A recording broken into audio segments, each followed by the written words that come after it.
Hey, yo, what is up, everybody? What is going on? It's your girl, Jay. It's Tuesday night. We are live. I don't know what's going on. Hold on. I don't know if y'all hear that. Hold on. Ah, okay. Y'all can't hear that, but I heard an echo. I was like, what is happening? What's up, y'all? We are here. It's Tuesday night. I didn't get my music together. I usually have my little theme song going. When I plan things out, they just don't work out the way that I want them to. But we are here. So, what's up, everybody? Let's see. I have some comments already. That's always exciting. So let's see who's here. Groovy always is number one. He shows up very early. He says, "What's up? I almost called that Iowa upset. We will discuss that in a little bit." RC says, "I was humbled a big chunk by West Virginia. I was humbled by Creighton too. I'm so glad we get a little break in between games because the stress." I can only imagine, RC, because when I was flipping through the scores, because I was watching because I want to keep my brackets intact, both of your teams were down. They ended up pulling it out, but they seem to be struggling a little bit. But again, we'll cover a little bit of that when we get to it. Groovy says, "I can hear you. Thank you." I was checking my YouTube to make sure I was coming through okay, and I forgot that I had it on. So it's a slight delay from when I'm talking to what you guys hear. So I was hearing an echo. So I was like, okay, I hope they don't hear that. And then that threw me off. I didn't get my music on, but we got it. So thank you so much. Robert is in the house. What is up, Robert? How are you? Welcome to the live. I appreciate you for being here.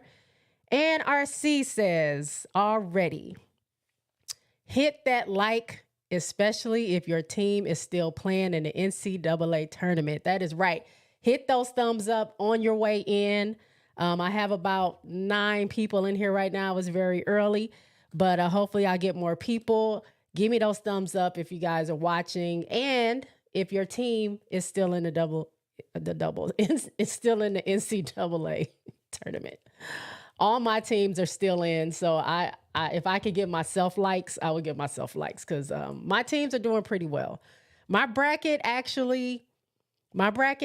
really doing well. I'm in 2 groups. In one group, I think I'm number 2 because Ohio. I missed what was it? The last round. Ohio messed me up. Duke messed me up.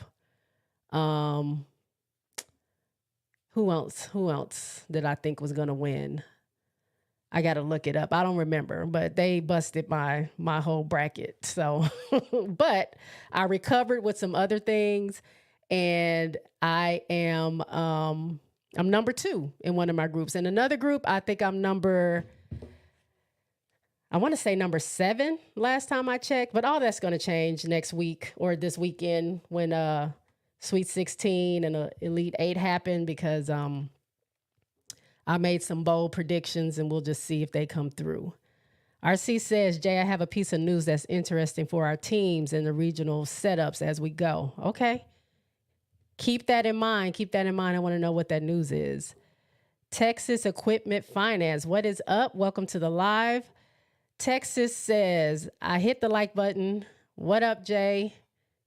Yes, ma'am. We're still in. Go Gamecocks." That's right. If you have the Gamecocks, hopefully we're in it for the long haul. I don't really see anybody beating us, but, strange things happen in tournaments. So I just hope they keep the momentum and keep things going, and we'll be okay.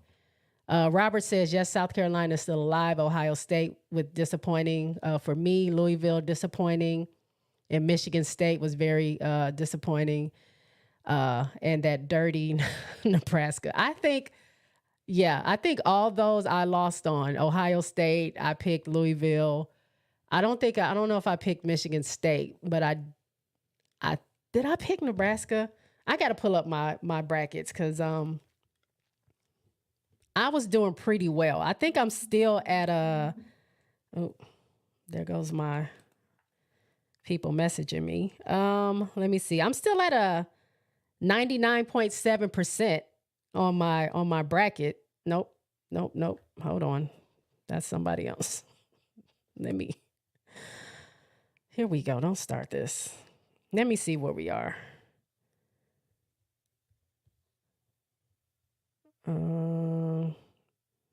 Which this is not important, but now it's the principle of the thing because I want to see where I am. And it's making me re-sign back in. Okay. Hold on. Now my dog wants to act up. I am a 98.2% on my bracket. So there's that. All right. Mike is in the house. Real one checking in. Hidalgo show 2:30 Friday. That is right. Hannah Hidalgo is their game is at 2:30. I think that's 1:30 my time though. Nolan is in the house. Nolan says, good evening. I hope everyone had a great day. And so do I. So I'm gonna go ahead and get started with this show here. I'm really upset that I can't get to my bracket. But I have some news around the web as I usually find. So let me bring the slides up. We'll talk about that. And then we'll get into how some of our teams did last weekend, who made it into the Sweet 16. And then we'll talk about some predictions if you guys have any. Robert says, I'm still rocking with UCLA and Stanford and USC and Notre Dame. All right. You got a full group there. So one of those should pull through, make it pretty high. Hold on, y'all. My dog is being weird. Hold on.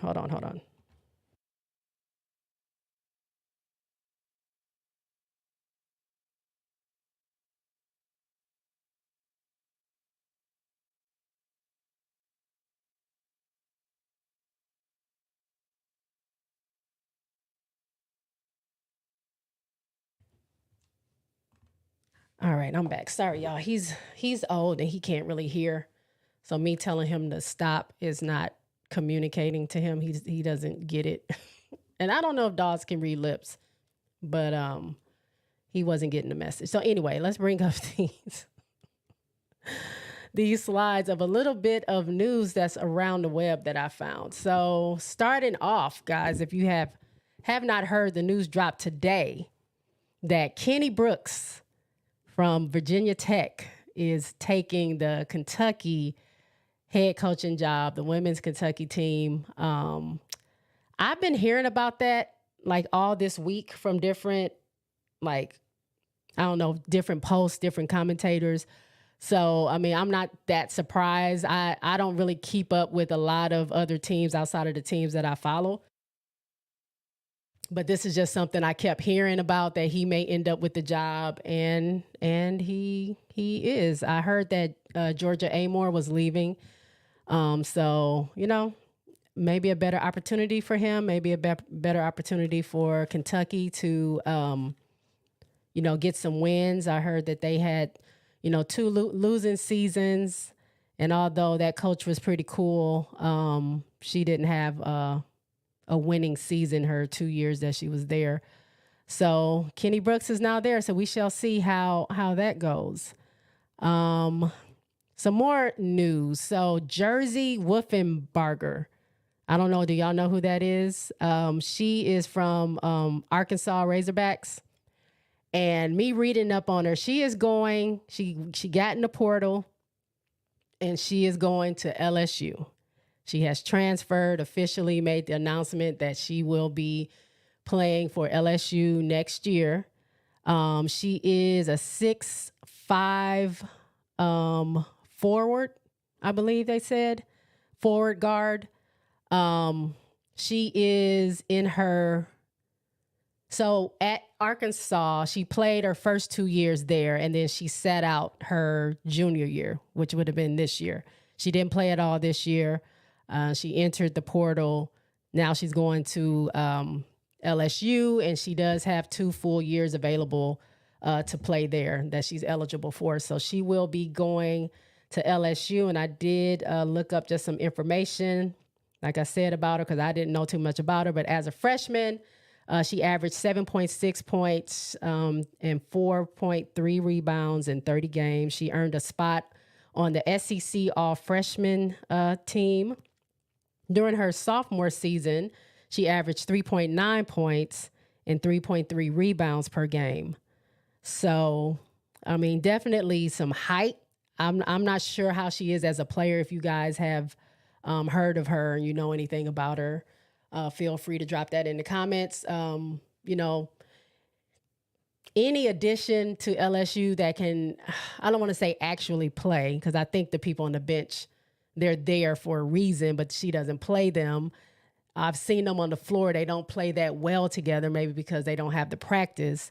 But hopefully, yet another transfer coming in, she will fit in well with the group that's already there. Don't know if Angel is staying or going. That's really going to determine if she's getting off the bench at all, I think, because they don't really, I mean, Aaliyah Del Rosario is doing okay for them, and she's just a freshman, and she'll be doing a little bit better. She's been doing a little bit better each game.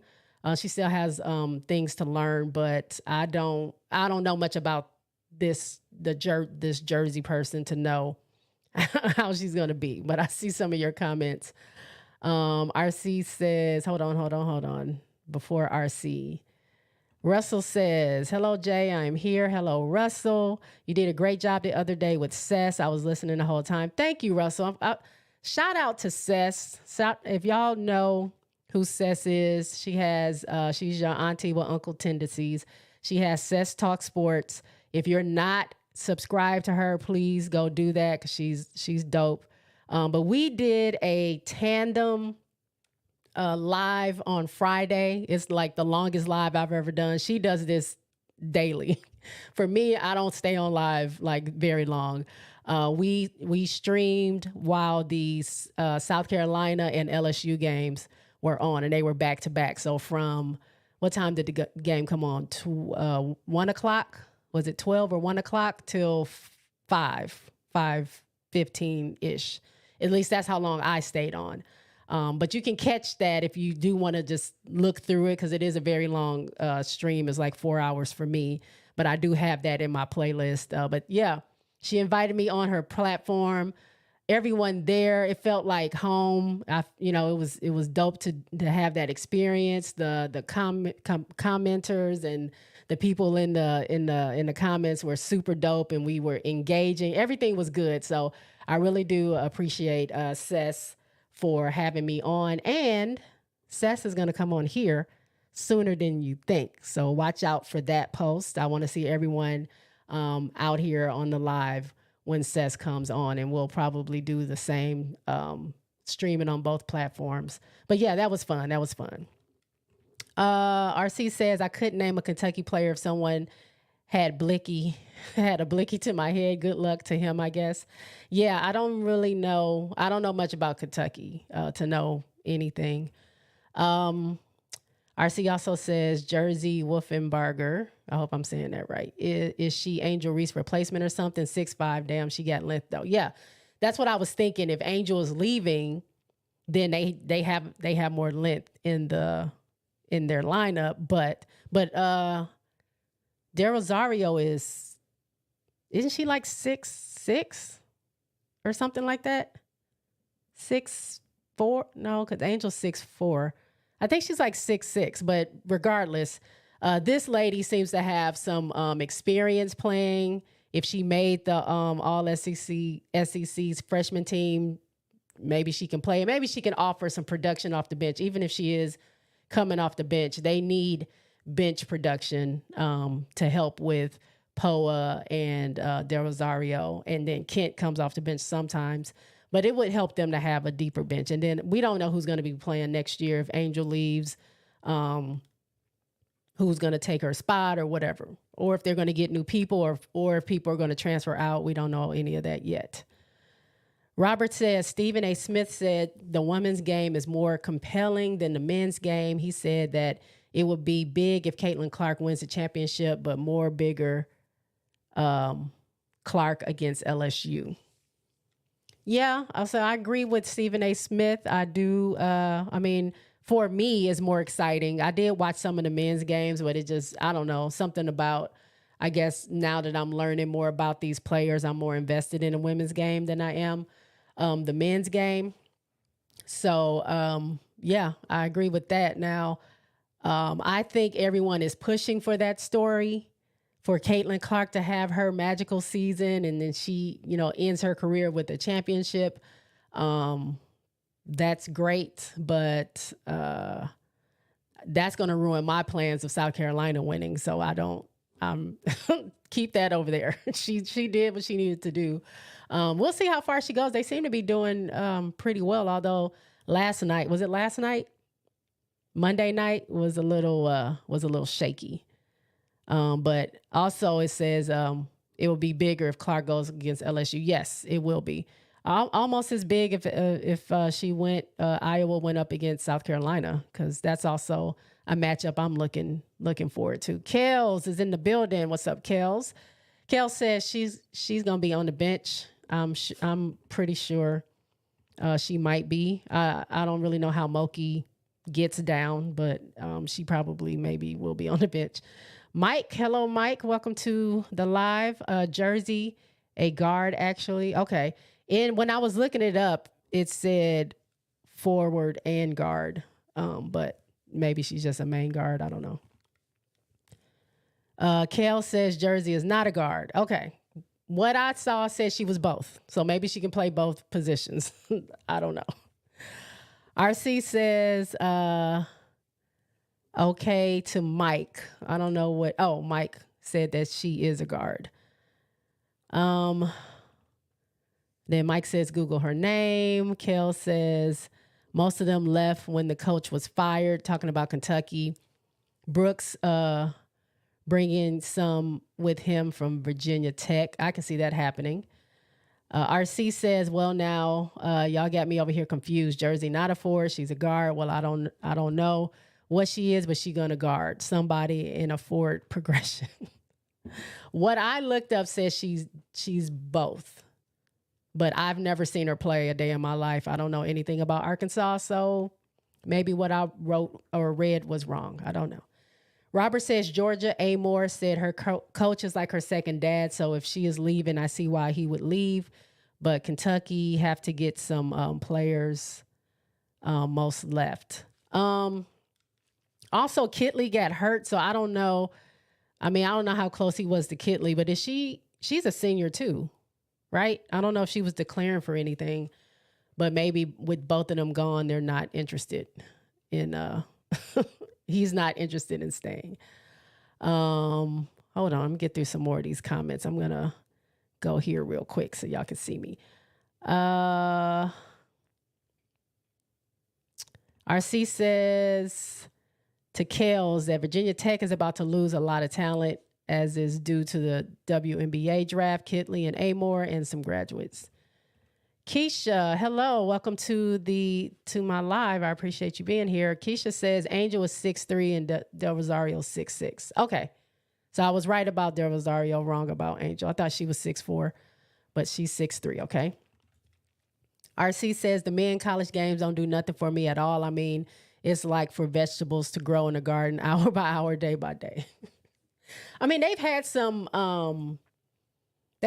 bright spots, but I don't keep up with them to know much of anything. I do know, though, I'm in Texas, so U of H beat Texas A&M. That's a big game here because that's our local schools.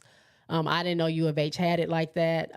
My cousin works for them, so he gets all the tickets free. I should have went with him to see that game. That would have been dope to see. Kel says, Kitley replacement, a dog. I expect him to try to get her. Okay. Robert says the problem with college men's game is too much one and done. Yeah, we talked about that last week. And Keisha says she taking Angel place. Okay. So we know for sure Angel ain't coming back. Do we know that? I don't know if an announcement's been made, but I've been hearing people say that they feel like she is certain things that she's doing and saying is leaning towards her not coming back next year. So I don't know. She said she will make her announcement after her last game. So we'll see. But having another 6'5" forward guard, whatever, come in, which she would probably end up playing center regardless, but come in kind of indicates maybe that they're making sure that they have someone to take Angel's place. So I don't know. All right, so let's get back into my slides here. All right, Aaliyah Edwards, this happened the weekend of the tournament, but she went ahead and declared that she's going to be in the draft. So that's exciting to hear. Paige says she's not going, so Paige is there another year. And some records or some accomplishments. So Juju Watkins on Saturday passed Cheryl Miller for the most points in a single USC season. Cheryl Miller had 814, and she had that record in 1985. So the 1985-1986 school year, she broke that record, and it has not been broken all that time until right now by the freshman Juju Watkins, who now she broke the record that night, but as of today, she has 863 or 861. I forgot the number. I should have wrote it down, but 860 something. So she has taken that record, and she has the record. It's been really dope to see like Cheryl Miller kind of take her under her wing. She's been very supportive and been like a cheerleader for Juju. They spend a lot of time together. They have a lot of conversations, and it's just dope to see like Juju can actually see and talk to the person who means so much to the school that she goes to, and you look in the record books and you see this person, Cheryl Miller, and it's not just like a person on a piece of paper. Like she gets to talk to her and be around her and use her as a resource, which is pretty dope. So shout out to Juju for that. And then Deasia Fair, ended her season when they lost. Was it Monday they lost? She ended her season being third all-time scoring in D1. She ended with 3,403 points. Nobody's really talking about that. She is in her 5th year, I believe.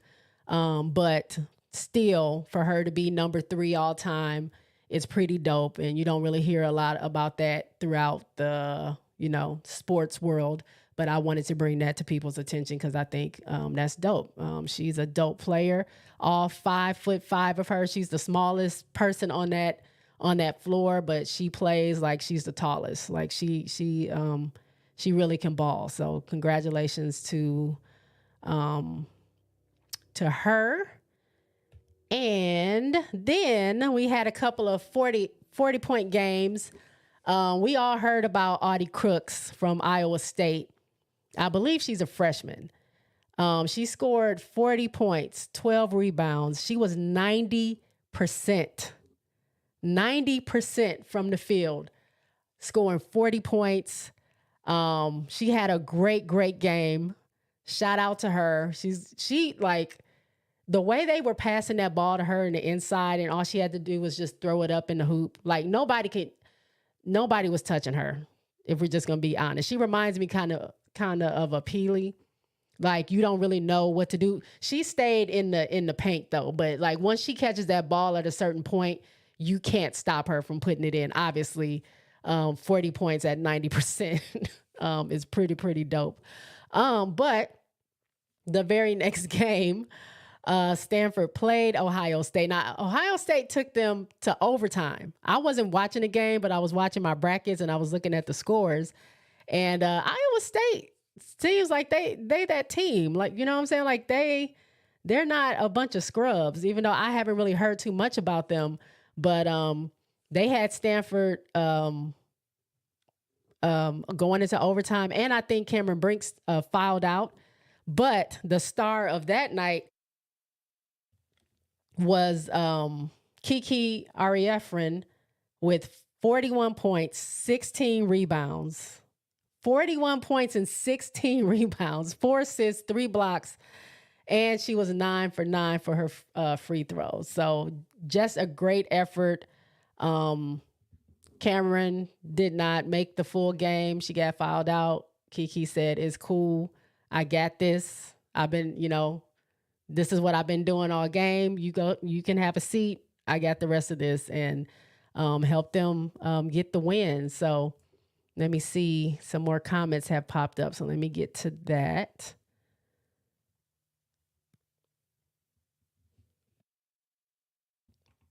RC says, "I won't be fooled. People saying Angel ankle is no good or no bueno." I don't know why I translated that. It's no bueno. And she playing on 1 foot. I don't believe it. I mean, she did. I mean, I saw her when she rolled her ankle. It looked pretty bad, but she did say she didn't care about her ankle. She was going to tape it up and keep going. So, I mean, as far as I know, I don't think she's playing on 1 foot. I think she, hurt her ankle and she's okay. She's okay to play. Tamika is in the house. Hey, Tamika. Tamika says, "Hey, good people." RC says, "Paige Becker's been turning up in the NCAA tournament. It's like all season long she's been balling, but this was the stage she wanted."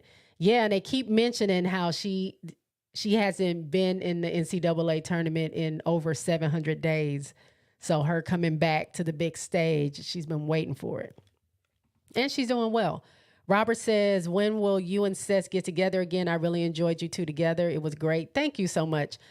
I am actually going to have her on my show here, Tuesday Night Live, very, very soon. We have to get the connection together, figure out exactly what we're going to do. But my plan is to have her here next week, before everything is over, before the tournament is over.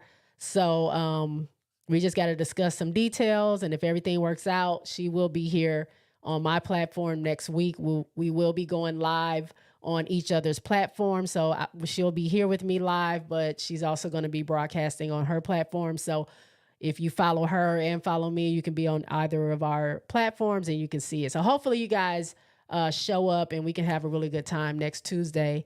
It'll be after the Elite Eight, so it'll just be Final Four in the championship left. So it should be a good time to come through. Robert says, "What up to Tamika?" RC says, "Kiki Ariefren," I keep saying her name different every time I say it, "went ham. All season, I was seeking vindication for her talents and abilities to see if they were true versus Iowa State. I finally got to see Ariefren put in that work. She did great. And I saw her, I think, who were they saying? Chene Agumake was talking about watching her in high school and how she was saying like she's going to be something. And then to see, how far she's come and where she is now. She can also dunk the ball. So I think she needs to light up Stanford and dunk the ball a little bit. Tamika says to Robert, "How the heck are you?" Hello, Tamika. Robert says he's good. Okay. Let's see. Tamika says, "I'm just waiting for some women's basketball to start back up." Are you mean a tournament or are you waiting for the W to start back up? RC says, "Jay, I'm just going to tell you now before I forget." Yes, tell me now.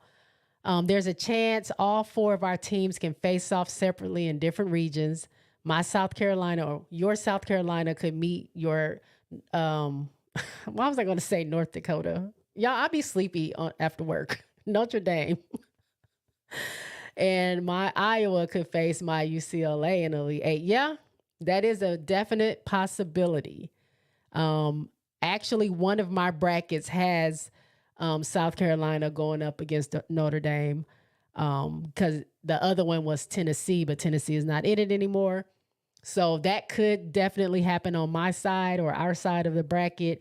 On your side, I did not have UCLA. I had LSU going up against Iowa, But we'll see. It's a possibility that can happen. What would you do, RC? You talk about me all the time. What would you do to have both of your teams going at each other? Like, who are you rooting for? Who do you ultimately want to win? Is it Iowa? Is it UCLA? Who are you rooting for? I want to hear your answer. RC says it's pronounced Ariefin. Ariefin?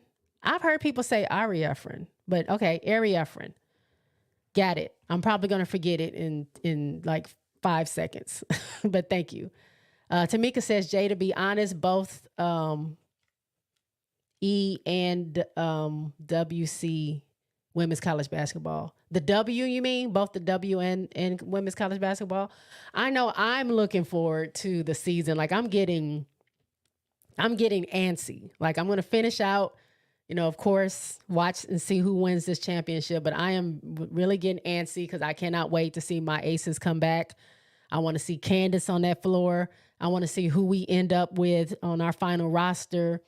I want to see what these other teams that have, gotten different players on their teams now, like Atlanta, Phoenix, Seattle. If New York is still doing their thing, I want to see what competition they're bringing to us and if we can answer that call and three-peat. So I'm very excited. And, of course, Indiana, Chicago with Teaspoon being the coach. Very excited. I'm really, really excited for this new season to start. So hopefully, if you guys are Aces fan, I'll be talking about other games probably as well, but I'm mainly going to be talking about Aces when the season starts. So hopefully you guys will still be hanging with me once the season starts. RC says simple. If Iowa had to get beat by UCLA, it's the only suitable scenario where I wouldn't be heartbroken when Iowa loses. Okay, that makes sense. So you're going to be rooting for Iowa, but if they lose, you're not mad because it was by one of your other teams. I get that. That's kind of how I feel. I love Hannah and Notre Dame and Coach Ivy so much, but I also really love South Carolina. If they went up against each other, I would expect South Carolina to win. But if Notre Dame got that upset on South Carolina, the way I will be jumping in the air, like I would be sad for South Carolina, but the way I would be losing my mind for Hannah and Maddie and Sonia and DeWolf to upset South Carolina with the fact that they barely have anybody on the bench that can play because everybody is hurt, I would lose my mind. But I'm rooting for the players on both sides, but I'm expecting South Carolina to win if they were to match up. So it's not going to be that much of a nail biter for me. I would expect South Carolina to win, but I would not be mad. I would probably be ecstatic if Notre Dame, as they say, beat South Carolina. I think the world would be like shocked, to be honest. Hey, it is 37 people in here right now. If you guys have not hit that like button, please go ahead and hit the like button. That helps me get out there in the atmosphere and more people find me and more people come in here and we have a great time on Tuesday nights. Also, if you are not subscribed and you like what you see, go ahead and hit that subscribe button. I am trying to get to 500 right now. I'm trying to get to 400 though. I think I was at 326 when I started. So if you're not subscribed and you're liking this, or you can check out my other videos as well. I have a ton of stuff on my channel. Check out my videos. If you like that, go ahead and hit the subscribe button. But I know y'all can help me get to my ultimate goal right now of 500, but we got to get to 400 first. So do that for me, please. Okay. Somebody's asking about a safe space. Hey, Sam, welcome to the live. Sam says, is this a safe space for Lynx fans? It's a safe space for any fans, as long as no one is being disrespectful or horrible to each other or rude or anything like that. A little trash talk, I enjoy. I love it. But any fans, if you're a fan of women's basketball, you are welcome to my platform and we can talk about it because maybe you know some things that I don't know.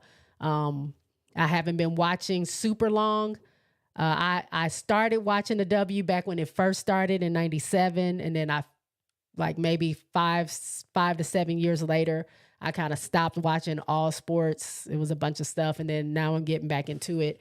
So yeah, you might teach me some things that I don't know, but yes, you are welcome here. It's a safe space for you. And I met Nafisha Collier this year, so I know you would appreciate that. Tamika says, Jay, I got a question for you. If you were GM of each of the top 5, oh, here we go. Y'all, I am not good at making decisions, but let me read the rest of the question. Jay, I got a question. If you were the GM of each of the top 5 teams in the draft, who would you take? All right, who's top 5? It's Indiana, LA. What is it, Phoenix? I forgot who the top 5 are in the draft. I got the little thing too. I can pull it up. Here you go, quizzing me. Okay. We got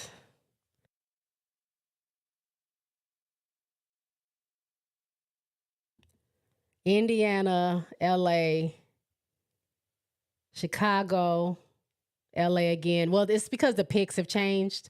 So I don't know if you mean by that or just straight up 5 different teams. But the 5 that currently have picks, the first 5 picks, Fever, LA, Chicago, and Dallas. So if I took one of those LAs away, that puts me at DC is next. Who would you take? If you were the GM of each of the top 5 teams in the draft, who would you take? Man, honestly, I'm fine with the way the picks are now. Of course, if I'm Indiana, I'm going for the number 1 player, which is Caitlin Clark. So I would definitely be okay with that. If I was LA, honestly, now I'm not the real GM. I know they got other issues going over in LA. They have some things they need to fix. But if I'm LA, I'm picking Rickea Jackson over Cameron Brink. I know Cameron is supposed to go second. I'm picking Rickea over Cameron Brink. That's just me. And then next is Chicago. I don't know what Chicago needs, but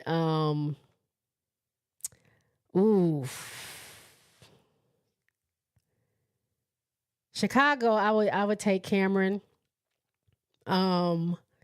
That leaves Dallas. Honestly, I would send Camilla. I would take Camilla in Dallas. And if I was DC, I would take Angel. I think I could get Angel. It's close to her home.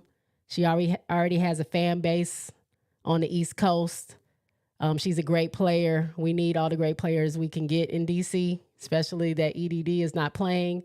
But that's who I would pick. I hope I named everybody, if that's what you meant. If not, I need to do my homework a little bit more and I can get you a more detailed answer. If you're talking about for me to pick, 2 or 3 players each team, that's going to take a minute. But hopefully I answered your question. RC says, if UCLA has to lose, I'd rather it be Iowa than anyone else. Unfortunately, both can't win, they just can't. Let's get over it. The pain is too much, Jay. I know you were biting your fingernails last night. Tamika says it is a safe space for everyone. Yes, it is. Robert says, I love the Aces in Seattle Storm. Okay. Are you happy about the big 3 being there now?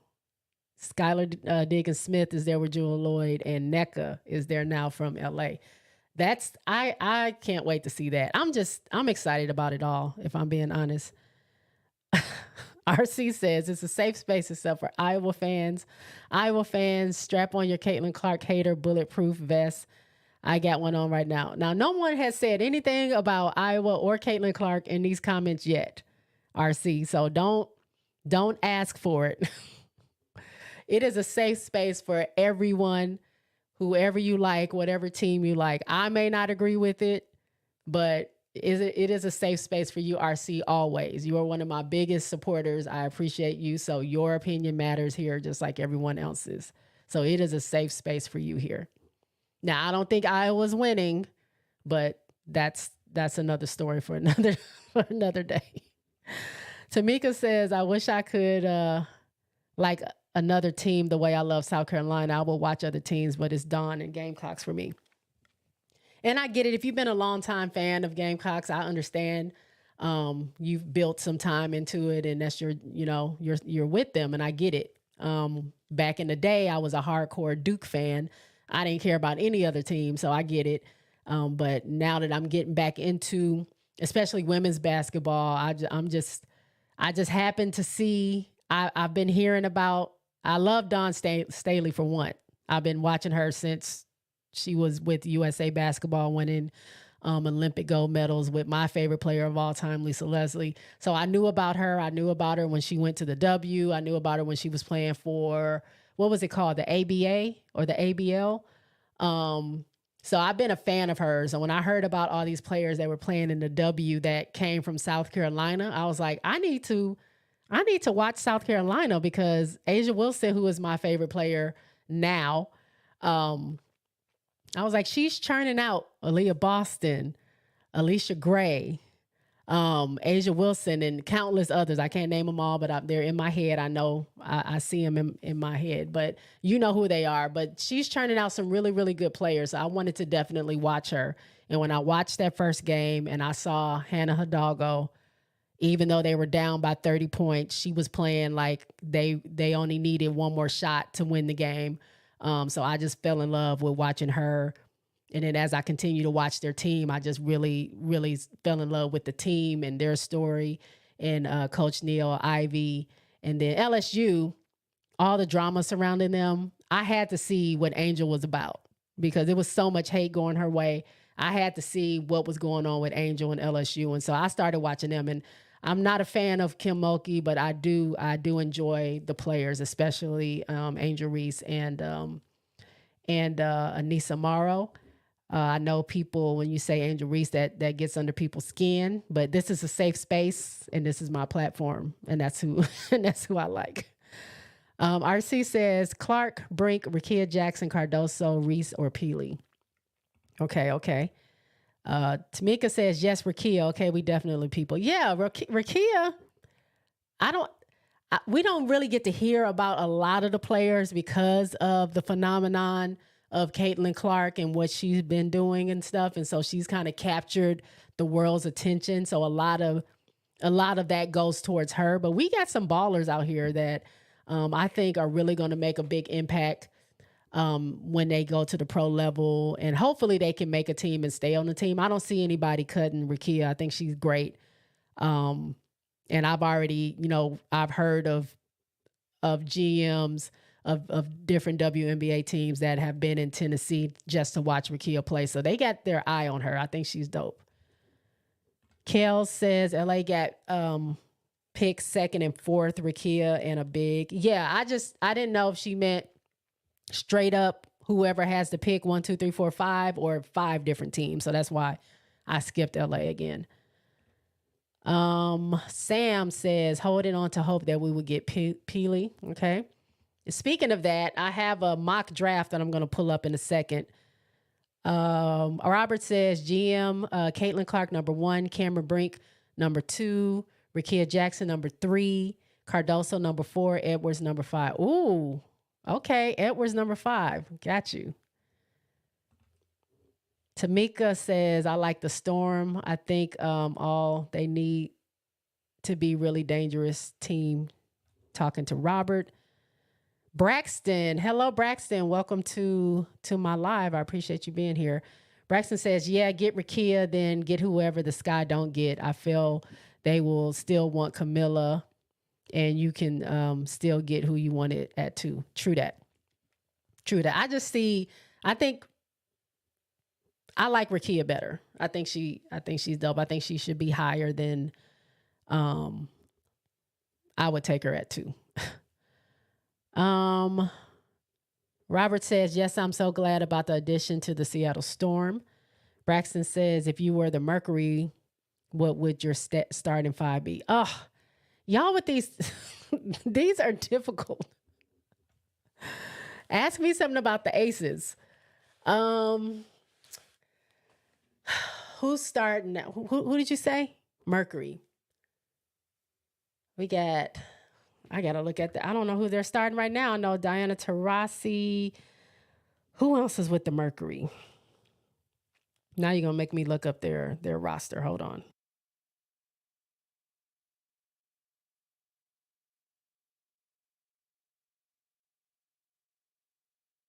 Oh yeah, BG is there. How did I forget that? Now this is old because Skylar is not with Phoenix anymore. Clearly, she was not happy there. And they have other players. Who's at Phoenix? From Chicago. Why is her name escaping me? She went from Chicago. Now she's Kalia Copper. Isn't she in Phoenix now too? So you got Diana Taurasi, you got BG, you got Kalia Copper, and I need two more people. I would have to look because I don't watch Phoenix, so I'm not really sure who I would start. But that's going to be crazy.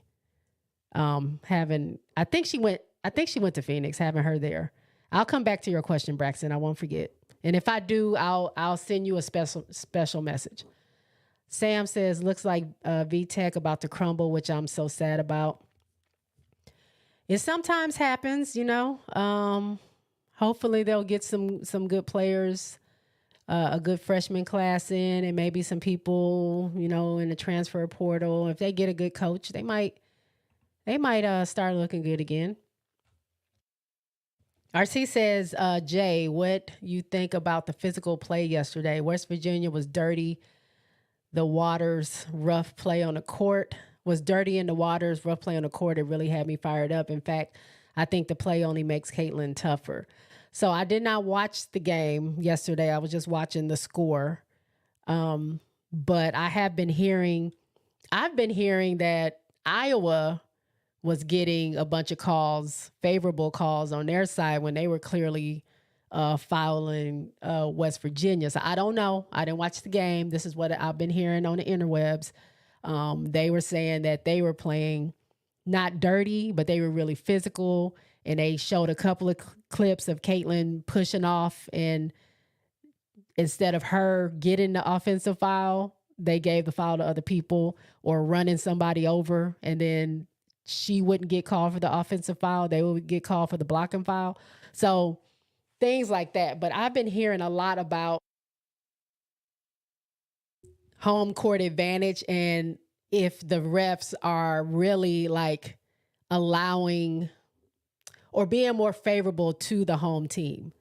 And is that why home court advantage is so important? I mean, of course, the refs are supposed to be objective. They have a job to do and they're supposed to do it no matter who's playing.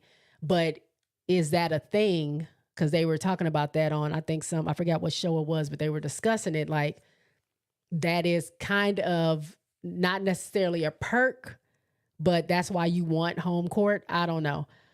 People are talking the same thing about LSU and that they got a bunch of calls that normally you probably wouldn't think they should have got against Middle Tennessee. As far as my thought about that, I mean, physical is fine. I just want you to call the right calls, but the refs miss calls a lot. And I don't know. I don't mind it being physical, but I don't think in the game that I watched, which was LSU, I don't think that the refs were playing into LSU's hands. I think that that team, Middle Tennessee, got into foul trouble. So now you just start attacking everybody who gets into foul trouble and you start drawing fouls. Angel Reese draws the most fouls out of anybody in college right now. So if you're going up against her, you're going to probably get the foul called, and she gets those calls whether she's at home or away. So I wouldn't put my person with 4 fouls on Angel Reese. That doesn't make a whole lot of sense. So yeah, you're going to foul her out. So I don't know. I don't mind it being physical. I can't say for sure if I think the refs were letting things slide, and I don't know if West Virginia was playing dirty. I didn't see the game.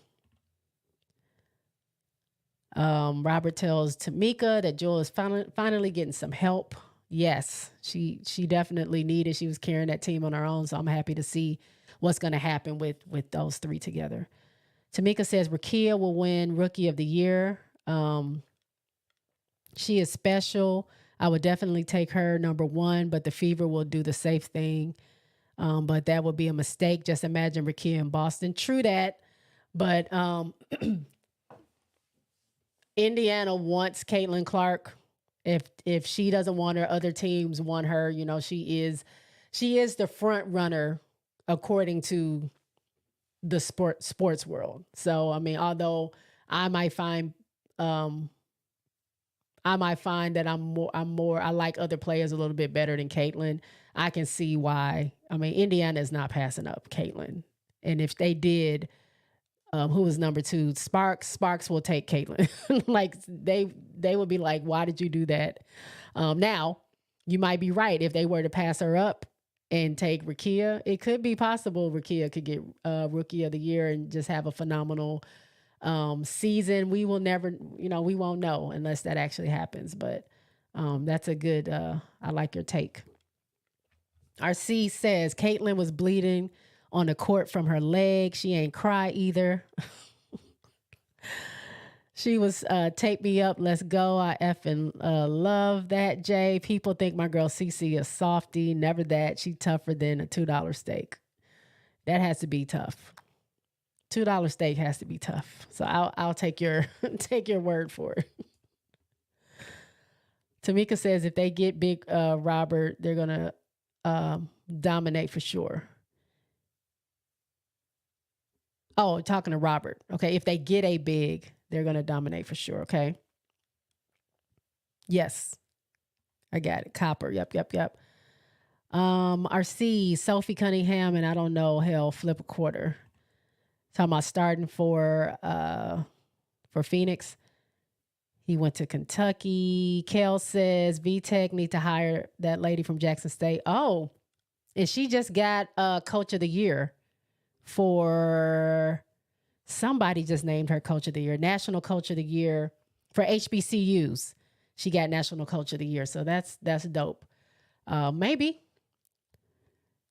All right, guys, if you have not gave me the likes or gave me the thumbs up, go ahead and do that for me. Please, please, please, please. Thank you.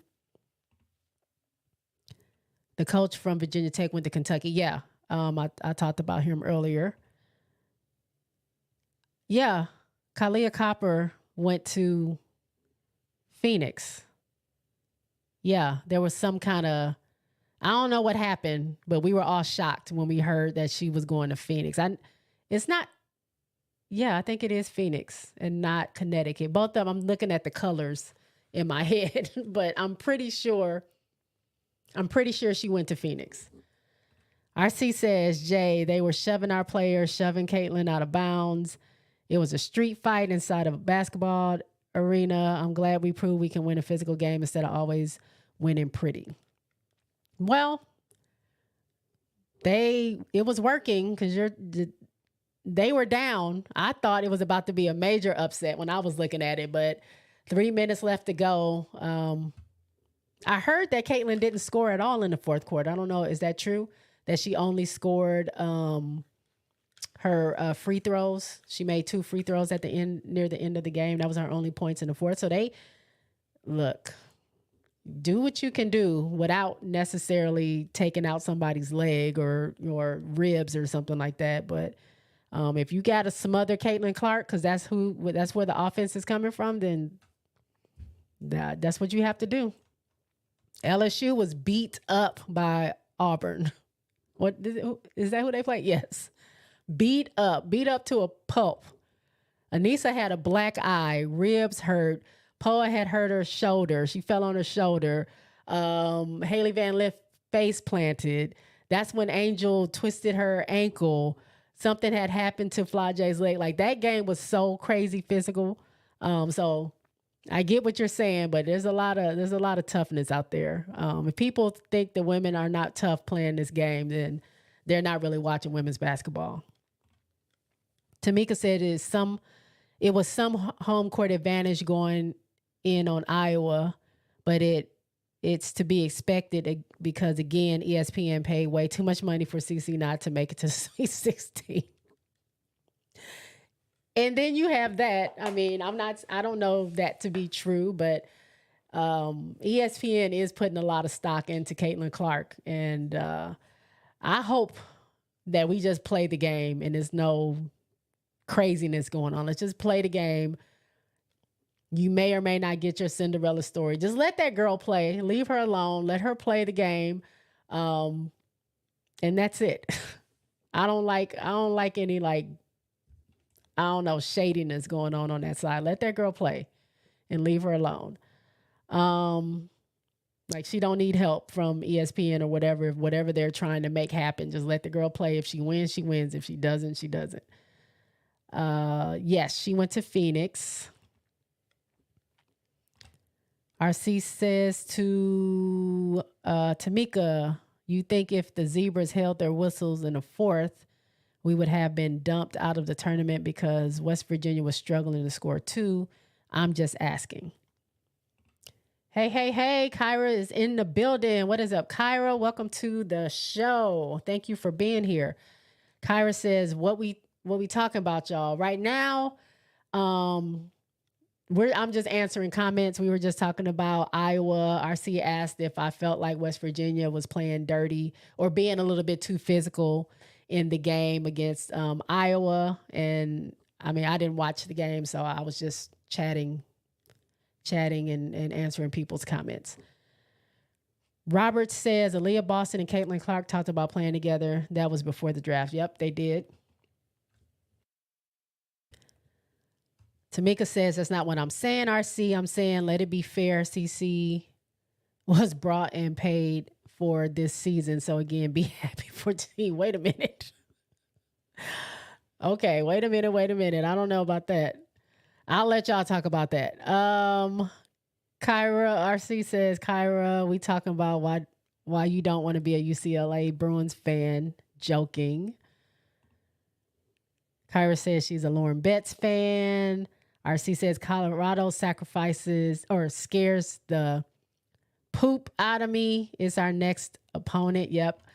I'm going to get into that. Y'all are I'm loving all the comments. I'm going to go through these comments as quick as I can, and then I'm going to get to my other slides. Copper says she wanted to be traded, so Sky gave her what she wanted. Okay. Do you think it had anything to do with Teresa Weatherspoon being the new coach there? Do you think they just didn't mesh, or what do you think? Why do you think she asked for a trade? Because she had been there, like she's their franchise player.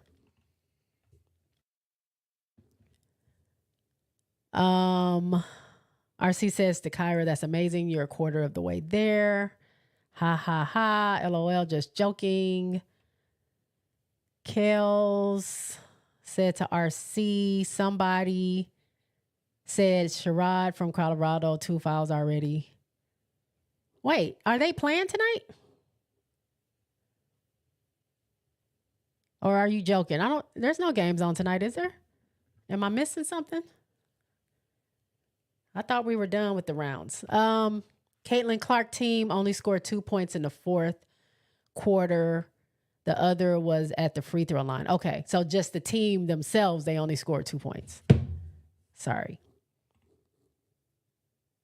Sky won't be competitive this season. Seems like they're rebuilding. That's what Kyra says. I agree with that. Oh, no, it's a joke. Okay, I was like, there's no way nobody's playing tonight because I would have been in front of the TV and not here. But, okay. Sherrod and her fouls. I get it. Okay. Because I be missing stuff, y'all. So if I miss, y'all let me know if games or stuff on. Sometimes I don't be catching it. All right. So Nate Smith, they announced their finalists for their College Player of the Year, the Women's College Player of the Year. Can you guess who those 4 are? Can y'all guess? You probably seen it, but who do y'all think made the Final Four for the Women's College Player of the Year? I want to hear it or see it in the comments. Let me know before I go to the slides. I want some participation. Who do y'all think made the top 4 for College Player of the Year? While I'm waiting on that, Tamika says she asked for the trade because the team is in rebuild year and she didn't want to be a part of that. I hear that. Kalia said, not I, said the duck. RC says nobody plays until Friday. That's what I thought. I thought that, but I was like, maybe it's something that I'm missing. But I'm pretty sure because I know I'm not working Friday. I know where I'm going to be at what time. I know when my players are playing. Tamika says Reese, Cece, Juju, and Hannah. That is Tamika's finalist for women's college player of the year. Who do y'all think? Other people? Anybody else? Before I go to the slides, who do we think made the finalists for the women's college player of the year? Let me know. RC says Clarky, you can't even say anything straight up. Clarky, the Juicer, Hannah, and Paige. Kyra says Cece, Reese, Hannah, and Juju. Same as Tamika. All right. Y'all not typing fast enough. I'm going to go to the slide and we'll see who was right. So let's see. The first 2 we have Paige Beckers and Cameron Brink. Paige Beckers, Cameron Brink. Keisha said Morrow and Caitlin. I would love to see Morrow's name on that list, but they don't be doing her right. Keisha, they be sleeping on Morrow. But Paige Beckers, Cameron Brink, and then drum roll, please. I don't have a drum roll. I ain't got a drum roll on here. The next 2 are not booing. Caitlin Clark and Juju Watkins. Final 4. One of these ladies will be the player of the year. I think I already know who it's going to be, but Juju's doing big things. Juju is up there. Caitlin, Cameron, and Paige. It seems to be the same few people that keep getting. Now I see a lot of Paiges, a lot of Camerons, and a lot of Caitlins, obviously. But yeah, Juju being up there, that's dope. That's super, super, super dope. So I'm laughing at the boo that Kyra gave. RC said, I got Paige, yay. Tamika said, what the fuck? Brink, shaking my head.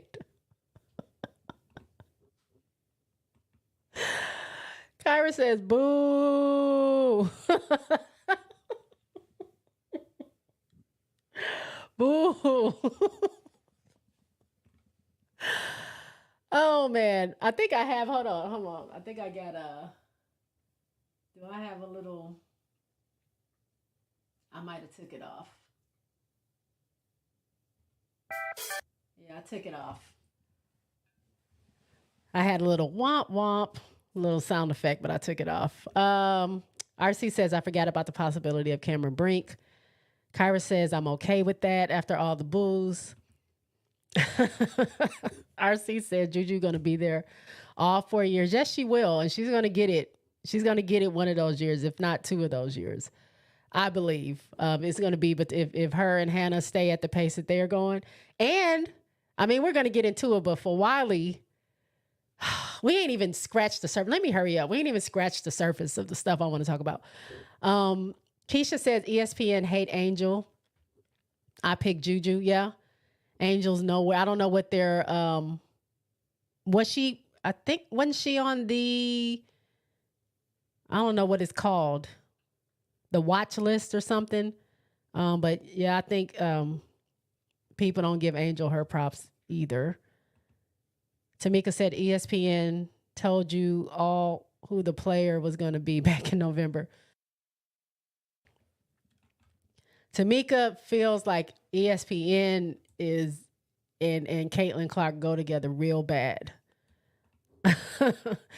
RC says if Paige wins a title this year, she can change her mind. And if Paige wins a title this year, can she change her mind and come out to the WNBA? As far as what I know, Angel says that they have 10 days after their last game to make a decision. So if she were to win the title, she has 10 days after that to make a decision. So just because she said she didn't want to, she could definitely change her mind.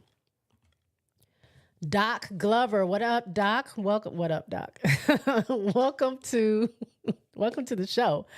Thank you for being here. The media is building it to be CC. Yes, I agree.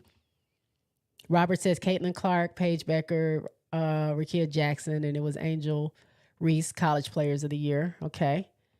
Tamika says Brink is a choice, not the right choice, but a choice. Agreed. Kyra says true. Bree Wayne is in the house. What is up? What's up? We've watched so many games, and I'm going through a little withdrawal with no games available today. Yes, I'm going through withdrawals that I thought it was a game tonight. Someone's made a joke, and I'm like, wait, is there a game on? I thought it was Friday. Is a game on right now? But I was wrong. They were making jokes. Kyra says ESPN don't know ish about women's basketball. So, yeah, I really think they are riding the wave.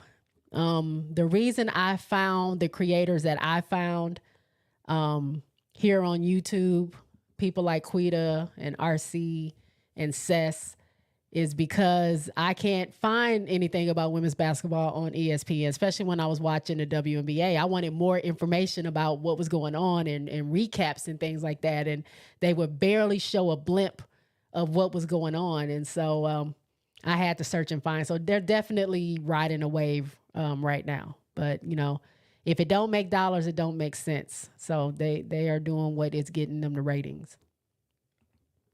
Bree Wayne says to Tamika, what is good? What's good? Kyra says, I was looking for some games too. Whoa, we're going fast. Hold on. Robert says, hey, Jay. Hey, Robert. Welcome to the show. Thank you for showing up and being here.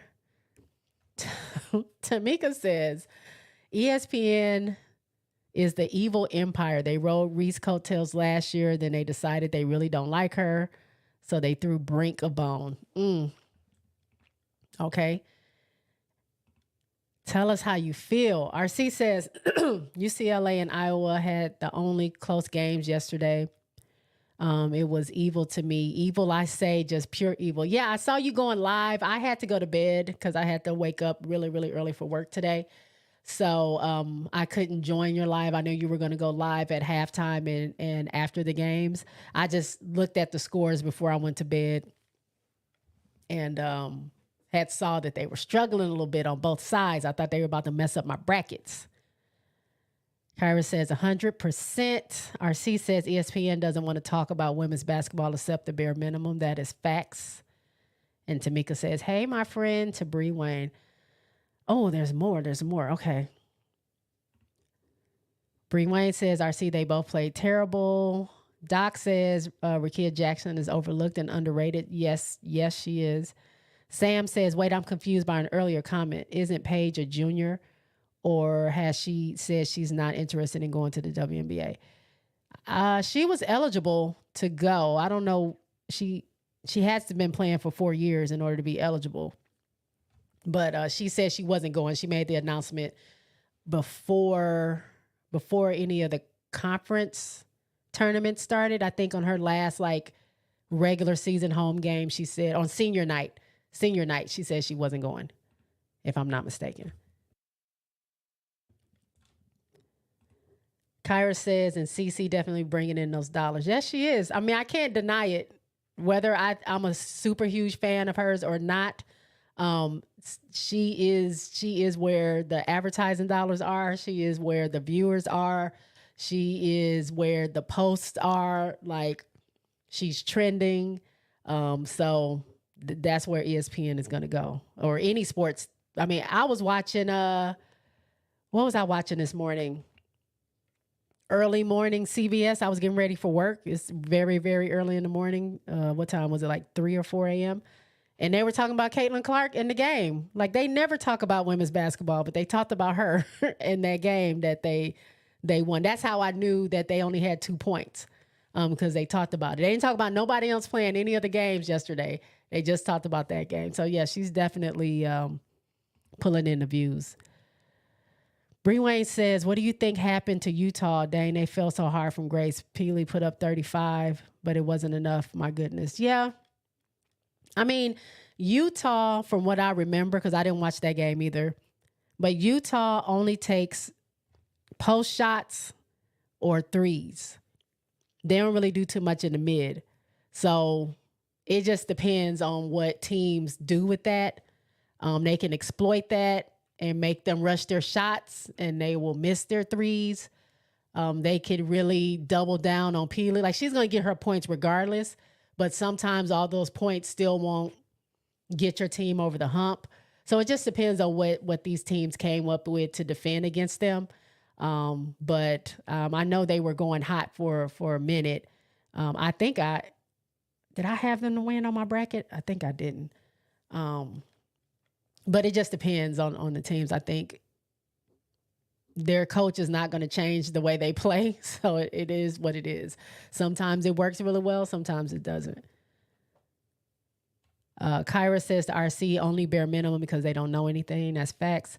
RC says, Jay, you didn't miss anything. I was just talking about how I was, I was barroom brawl. Oh, it was a bar room brawl during the game because it was so physical. Okay. Also, guys, if y'all are Iowa fans or just fans of basketball, RC is always in here supporting me. Go check out his page. Check out his posts. He has shorts. He puts out shorts a lot of times. He's starting to go live now. He has posts up. He does videos on different players. So check out his page if you have not already. RC, your Aces and Hawkeyes guy. He has some good content over there. I give him a hard time because I'm not a huge fan of Iowa, but he's a good creator. Robert says, hey, Jay, what's your thoughts about the Gamecocks next game? We play Indiana. Am I right? Look, the way that my freshmen have been playing since this tournament started, I just say they need to just get out of the way and let these girls ball. And I don't know if there's anybody that can stop them. The way they played this last game, the defense on 1,000%, the offense on 1,000%. If Mylasia wasn't throwing up threes, then Tessa was throwing up threes.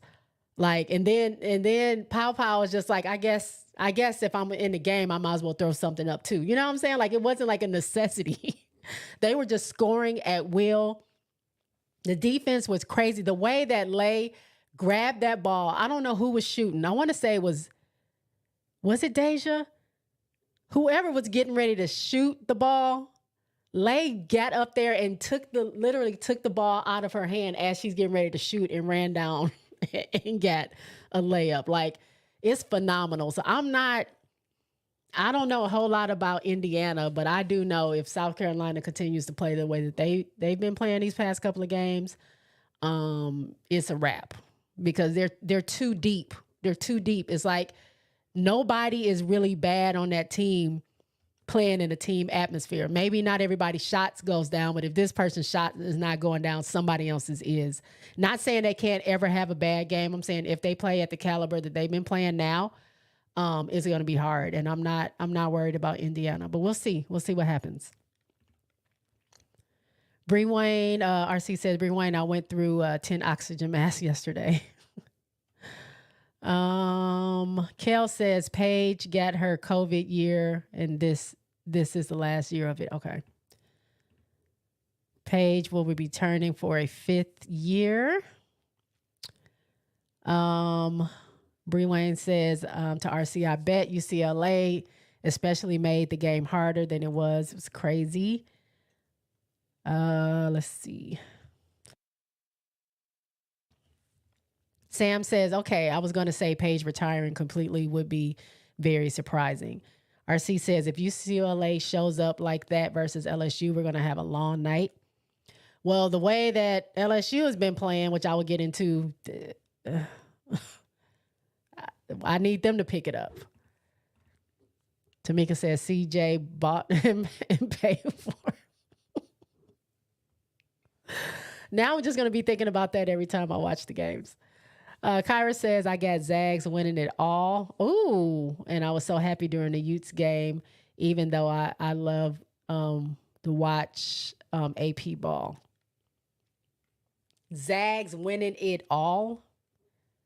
Like the whole thing? That's cool. I haven't heard that. Okay. Go Zags. B. Harris, hello. Welcome to the show. Thanks for being here. I barely knew Kelsey Plum when she broke the college women's scoring record. CC has women's game basketball on her back. I think yes, but I also think we're in a different time. That was it?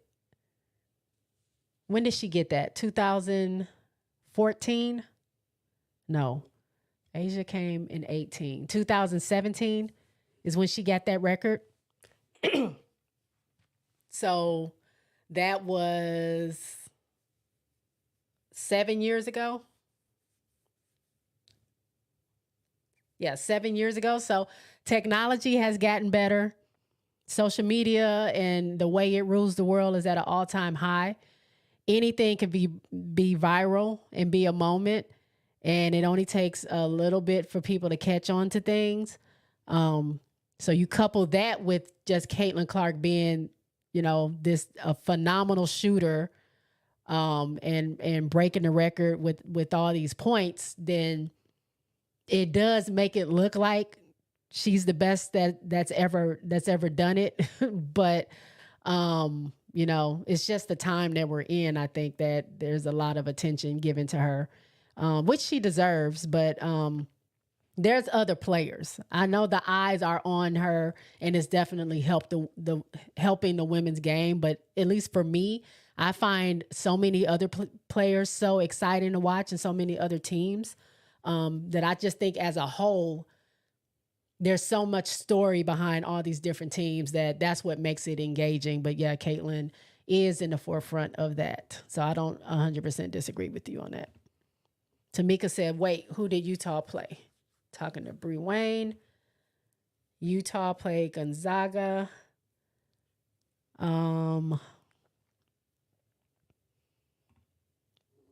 Robert says, I feel South Carolina should beat them with no problem. Same here. DJ says, RC, what you going to do when Caitlin leave and Iowa going to be irrelevant again? Wait a minute.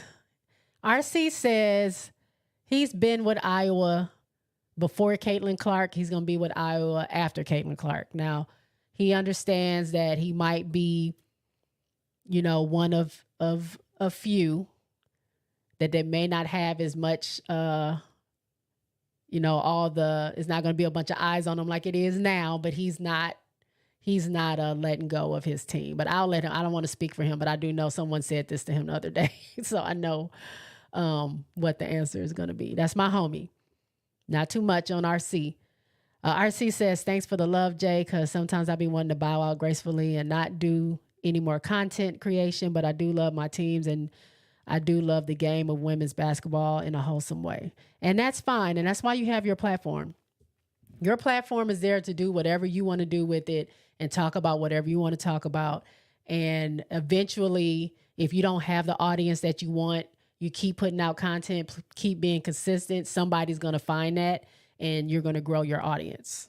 Again, I'm flabbergasted that I have 53 people in here watching, because I used to just be talking to myself. Literally, nobody would be in here. And I was just recording videos live. So I just think if you stay consistent, you're bound to find an audience of people that's into what you're talking about. And you'll be okay. Do it for you, though. Don't do it for the audience. They will come. But don't don't give up unless you want to. So that's my advice. I'm off my high horse. Coming from someone who's been podcasting for 5 years, and very new to the YouTube space, I can say that do it for the love of what you want to do it for and talk about the things you want to talk about. And if there's an audience out there, they'll find you. That's my piece.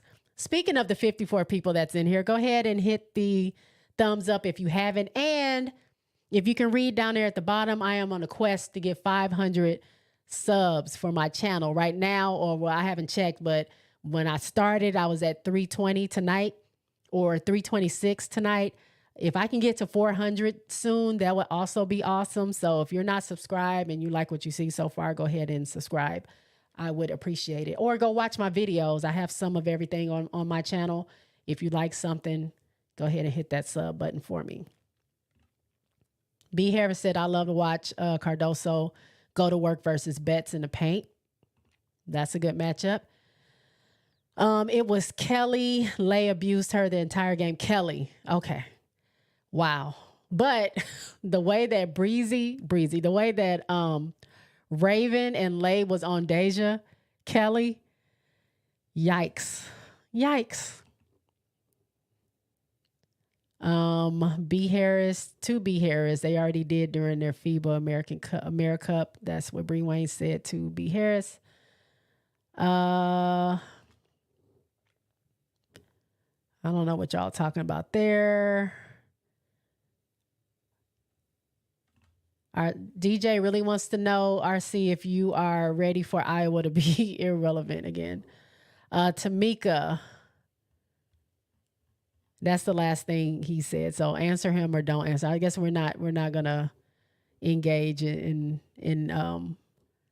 that, but that's okay. Tamika, I don't like UCLA or LSU, but that could be a damn good game. I think it'll be a good game. I enjoy watching LSU play. I don't get to watch UCLA too much, so that should be a good matchup. RC said I did 5 brackets, 3 online, 2 paper brackets. I did 2 and a possible. I didn't add my other bracket in there. I waited too late. B. Harris says Betts will cook Angel Reese in the paint if the refs stay out of it. We shall see. Kel says Zag's not losing. Night game or no game. Next game, Zags are losing the next game. Okay. Bree Wayne says to RC, I was impressed with Kiki Rice. She's so good. Carried UCLA for real. Kale says Angel will cook Betts in transition. RC says DJ, he is rolling with the Hawkeyes. Doesn't matter if our leading scorer is the electric, phenomenal Caitlin or the cartoon Betty Boop. I'm riding with my team. We can go 4-28. I'm still riding. Let them know you're riding for your team. Let's see. Tamika says you got Juju, Hannah, Lay, Betts, and others. Again, this young talent is different. Yeah. Real different. I don't know what's in the water, but it's real different. Kyra said, who's your W team, Bug? Aces. Aces all day. Where we at? See that? Aces all day. I'm mad because now they didn't change the logo. I bought a bunch of merch. I'm still going to wear it, but I'm mad that they took out the colors. But yeah, I'm Aces all day. This version of the Aces. 10 years from now, I'm not sure. We'll see what happens, but I love me some Becky Hammond, Asia, Jackie, Kelsey, Chelsea, Candace, like the whole team. KB, I've been watching her online being crazy. Sid is a jokester. I love the whole team. Kia, everyone that was on the team last year that is coming back. I love all of them. I think they're dope players. RC says Kiki is special. I literally did a YouTube short a few days ago saying Kiki Rice will take this whole ish over, and she's finally doing it.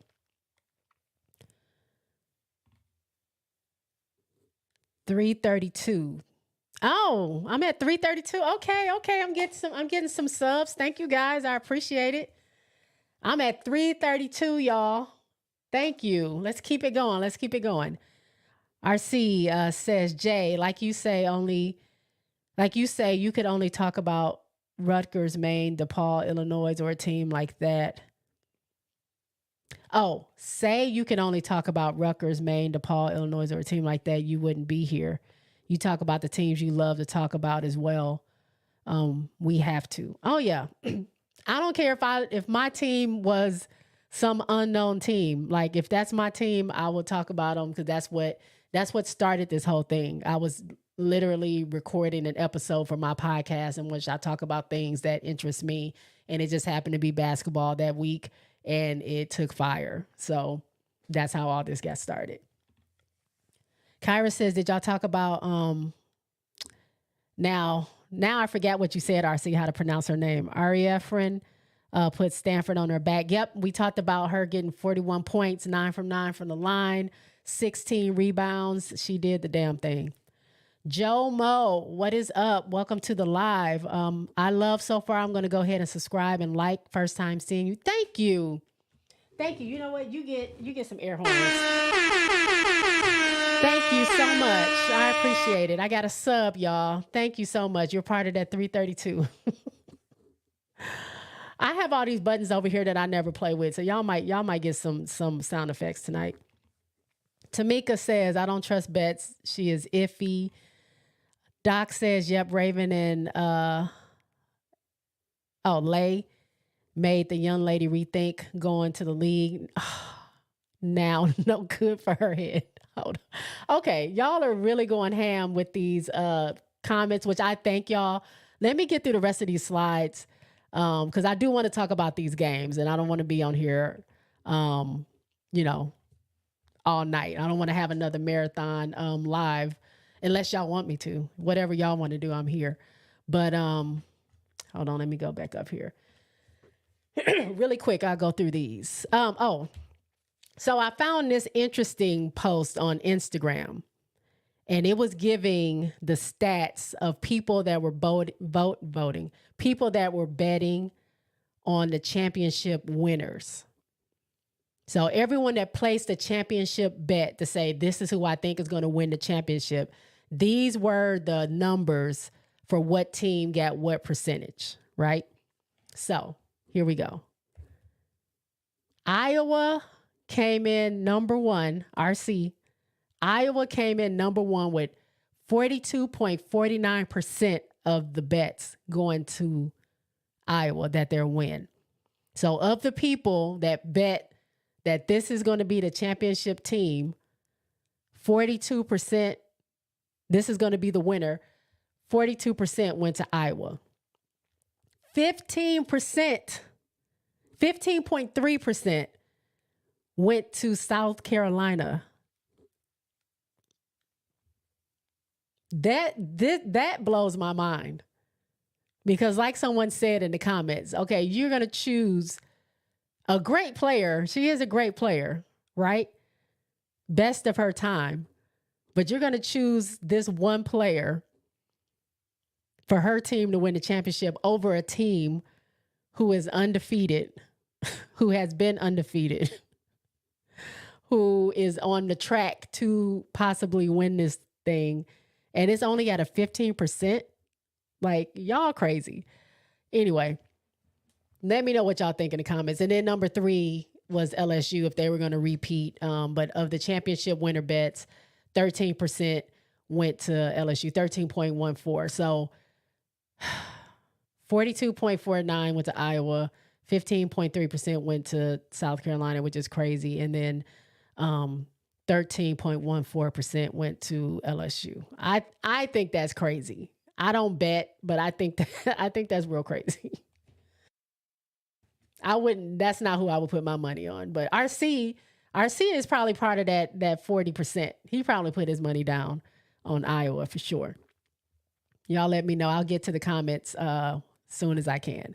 All right, so let me talk about the mock draft. If y'all see this up here, this was the newest mock draft.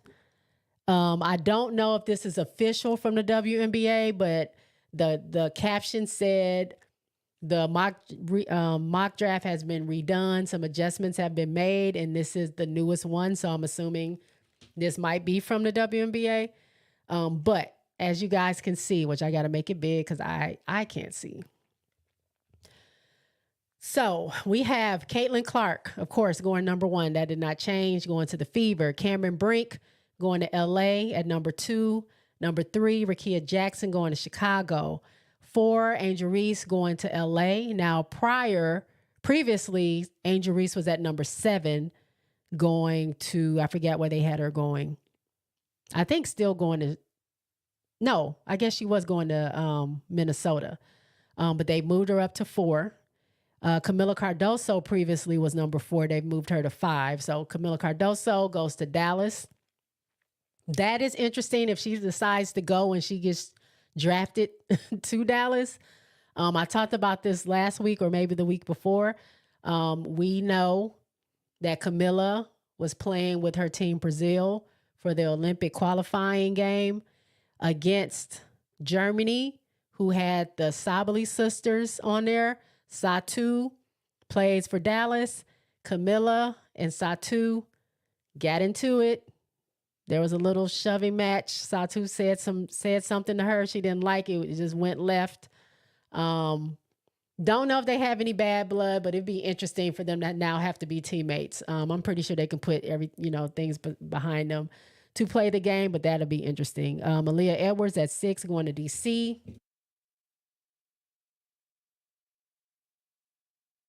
Number 7, J.C. Sheldon going to Minnesota. Number 8, Georgia Amore going to Chicago. They got Tahina Paopao going top 10, going number 9 to Dallas. Elisa Peely, number 10, going to Connecticut. Charisma Osborne, number 11, going to New York. Number 12, Elizabeth Kitley going to Atlanta. Leilani Correa going to Chicago at the 13th pick. 14th pick is Zay Green. I'm not sure who that is, going to Seattle. Charlize Ledger Walker with the 15th pick going to the Fever. 16th pick, Aoka Lee going to the Aces. I don't know if that would stay, but we shall see. 17th pick would be Diasia Fair going to New York. That could be a moment. Celeste Taylor picked at 18 going to the Aces. Deja Kelly picked at 19 going to Connecticut. Diamond Johnson, 20 going to Atlanta. Maddie Westbelt, my girl Maddie, going to DC. She is number 21. Sarah Andrews at number 22 going to Connecticut. 23, Abby Shue going to New York. And 24, Alyssa Utsby going to the Aces. So that's the top 24. I had the other ones, but I'm not going to read that because we've been short on time, or we've been digging into a lot of topics. But yeah, what do y'all think about that? About that mock draft? What do y'all think about that? B. Harris says it's terrible. That's terrible mock draft. Bree Wayne says, wait a minute, where's HVL? She's on here. She's on, I'm not going to read them, but she is on, what number is she? 27 going to the Fever. I'll leave that up and y'all can see that. If you're listening and not watching, sorry, tune in next time so you can watch live or watch the video. Doc Glover says, why do they have Pow on the board when she's coming back for another year? That is true. So they made this prior to her announcement. So yeah, you're right about that. So, but the fact that, I mean, someone has her being drafted early because, I didn't know how far up she would be. Texas Equipment says, tell them to keep Pow's name out of their mouth. She ain't going nowhere. B. Harris says, Deja, no way. RC says, Deja, 3rd round pick at this point. Oh, she had a bad game. Really? Deja not making no team. Yikes. For real, y'all? They wait until Papa say something, then they put her in the top 10. Facts. That's what Kel says. Facts, because she was nowhere to be found before. Deja not making that Sun team. That's what Kyra says. Tamika says, I'm going backwards, as y'all can tell. Tamika says Osborne ain't at 11. Isn't that a little high? Bree Wayne says Aaliyah Edwards got more in her bag than Reese. Why is she lower?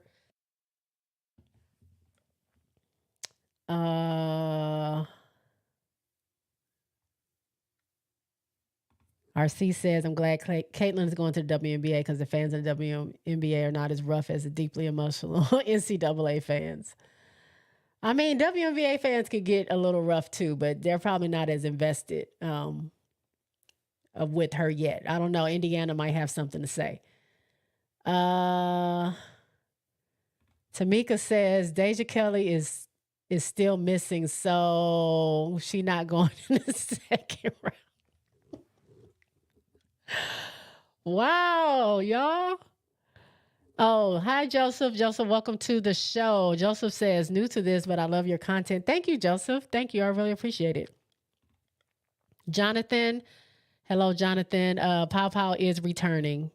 She's not going into the draft. RC says, Haley Van Lith on the fever. She might not make the roster. Yeah, I agree with that. Especially not on, honestly, if I'm being honest, I don't see her making a roster. These roster spots are so tight. She does not play defense. She's getting better on defense. She doesn't play defense good enough, I think, to be on a team. And then she's not an offensive threat enough, I think, to be like up there where they're like, yes, we got to have this person. But some team may see potential in her. So never say never. Country Notary, what is up? What is up? Looks fine to me except for Pow Pow Stan. That's right. Doc says, Jay, is HBL ready for the WNBA? No, I don't believe she is. The way she gets ate up by these people in college, there's no, girl, I'm not calling you a girl. That's just the way I speak. There's no way. There's no way. She not ready right now. Why would Pow Pow be up there I think they made this before she made her announcement. Country Notary says HBL gonna have trouble making a team. I see her playing overseas. If Henny or Alexis Morris get cut, how is HBL gonna make the team? Yeah, I don't think she's making a team. Now she could go overseas and work on her game and come back better than ever, but I don't see her making a team right now. And someone that had made a point, especially like this season, it's been more on display that she's not a good point guard than it has been anything else. Even the improvements that she's been making and her highlights that she has, people still feel like she has a long way to go, and they've really been dogging her on her defense and her rush shots and her looking confused and not being able to run the offense and stuff like that. So that has overshadowed some of the good things she's done. And I don't think the W just doesn't have time to develop players. Like, unfortunately, they're not the NBA. They don't have a G League. They don't have don't have the available money to just have you sitting on the bench. Even though there are some people that sit on the bench in the W that don't get to play, when it's time for you to play, you got to be able to do it. So they definitely don't have room for someone who still needs a lot of development. It's unfortunate, but that's how it is. Jomo says Rakia Jackson should be number 2. Texas Equipment says, Jay, are you able to share the updated bracket on your screen? Yes, I'm going to do that. Whoever did this is kind of not smart. I don't know who did this. It was some sports IG. So I don't know if this is theirs or this came from the WNBA, like I said, y'all. Bob's Cards. Hey, Bob's. Thank you for watching. I appreciate it. Great show. Thank you. I really appreciate it. I love that y'all are watching. I really do. 56 people. If you have not hit that like button, please do me a favor. Do that. I would greatly appreciate it. B. Harris says HBL will be calling college games in 2 years. Yikes. RC says in my Seth's voice, that's why I'm a, oh yeah. I remember when she said, that's why I'm a goddamn Gamecocks fan. I love that clip of Seth talking about Cardoso 3 swishing with. Yeah, that clip is pretty funny. That buzzer beater was pretty funny. I wish there was a camera on me the way I was jumping around the house, getting my dogs all riled up. HVL not even getting drafted. She subscribes to the CC School of Defense. Yee. Draft order doesn't really matter in the W. Rookies all make the same salary. Someone correct me if I'm wrong. No, you're right. Rookies always get that unless they changed it, but it is a 3-year, whatever you call it, something kind of contract, but it's 3 years. It might have gone up, but the last I checked is like 64,000. Unless you can probably get a little bit more money, it's very low. But that's the contract that they get. And then after they get out of that rookie contract, then they can negotiate more. But yeah, it's the same for everybody. Now, of course, Caitlin Clark is not going to be making, she's going to make 64 or 73 or whatever the number is right now as her base pay, but she's going to be bringing in millions just off endorsements. So when people say they're getting a pay cut, I keep saying this, they are not getting a pay cut. If they are making deals now, they will make deals when they go to the W, especially Caitlin Clark. So she didn't need to stay in college another year. She can go to the W and she'll be a millionaire. She probably already is at this point. She should stay in college. I don't know if she stays at LSU. I feel like she did all that talking about coming to LSU and how she needed a change. And I heard that it was because she wanted to be point guard in Louisville. I read this in an article, so I don't know how true it is. She wanted to be point guard at Louisville.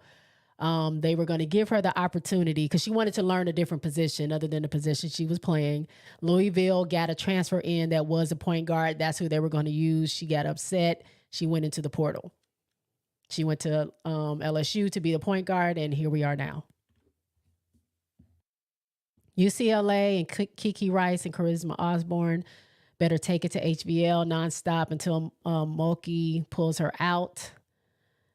Is Jules Spear a 5th year? I think so. B. Harris, HBL overseas. It's harder overseas. Yeah, it is, but that just seems to be where people can go to get development to work on their game. She may not be good enough to play overseas. I don't know, how they pick and choose who they draft or pick to be on their teams. But I do know that's where the women go to get development for the most part. You are right. This is what Country Notary says. You are right. HBL can't guard nobody in the league. It's sometimes it's just sad to see the way that I was screaming and yelling. What game was that? It was a game Seth and I were streaming while we were watching it. Friday's game. I'm like, Coach, call a timeout. This girl is getting. They are trapping her every single time. And when they're not trapping her, she's turning the ball over. Like, what are we doing? Come on. Poa wasn't in the game. So I'm like, oh my God, girl. It's like they know where she's weak at. And these teams definitely, like, of course, you're going to go for the jugular. You're going to go for the weak spot. And so until she tightens that up, like I said, she has good moments where she's really good. But those bad moments, she needs to work on it. Bree Wayne said, absolutely gutted for HBL. Went to the All-American honorable mention to 3rd round in the mock draft. Lord. Kyra says, I don't care what anyone says. HBL is terrible at defense. One game where she's not as bad and people say she's better. No, she just wasn't as bad as we've seen her. Oh my God. Yikes. Y'all are going in. Country says she can try China. They love Americans. Okay. And they pay a lot. Spoiled Brat, hello. Welcome to the show. Thank you for being here. Spoiled Brat says, yeah, I want to know what truly happened with her at Louisville. That's what I read in the article. Again, I don't know if this person was credible or not, but I read it. I read an article about her. Jomo says, I think Reese and Haley should stay to work on their craft. I mean, I definitely think that Angel can continue to work on her game. I would like to see her put some more weight on, like muscle. I would like her to work on her mid-range shot. I think she can only improve staying in, but she can play in the W. She can play. I mean, she's not so far underdeveloped where a team wouldn't pick her and have her on the team. Now, she might not start, but she's not underdeveloped where they're saying she's a waste of space to be on the bench. You know what I'm saying? Like, I think they can put her in a game and she can give them some good production off the bench. But she needs to continue to work on those few things. Her stamina as well, which I've seen her get better, but she does look tired a lot. She could work on that and like putting on a little bit more muscle.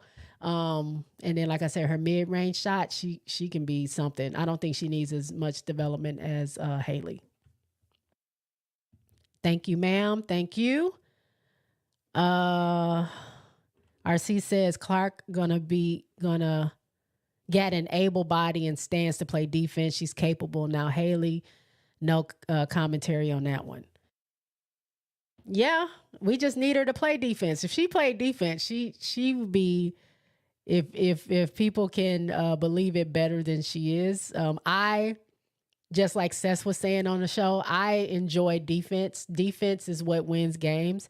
And so if your defense is on, it creates your offense, and you don't have to try so hard on offense because your defense is making it easy for you. So I enjoy players who play good defense, because sometimes even if you're not scoring, your defense affects the game because you're making sure the other team is not scoring as well. B. Harris says the women in W are going to attack CC every game on defense. Yes. One player in particular, I know, she hasn't said this, but I know this player is cannot wait to play against CC. And that is Diana Taurasi. I know for a fact, like, she loves it when these new players come in and she tries her hardest to knock them on their back, run through them, run around them, shoot balls, shoot right in their face. Like, she's one that I know cannot wait to take it to Caitlin. So that's going to be interesting to watch. The way that Kelsey said that Diana did her when she first played her.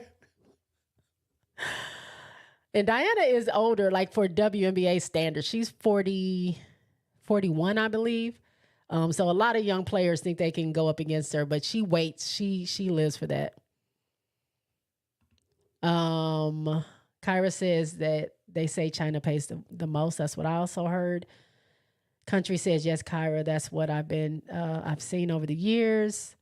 Joseph says, why is any LSU player on this draft is they are not developed? I guess, why is any LSU player in this draft, they are not developed? I don't agree with you on that. I think Angel can go to the W, but Haley should not be on this list. It's around $75K. Okay, it must have moved up since I was looking at the salaries of the Aces just to see where everyone was. So KB was making 64 last year, but she's also, this is her third year. So maybe the pay has gone up since she got drafted, but that's what she's making. Kyra, is this an Alexis? Right? Alexis Morris burner. Is Alexis Morris in my live right now? Hey, girl. I would be so honored to have Alexis Morris in my live.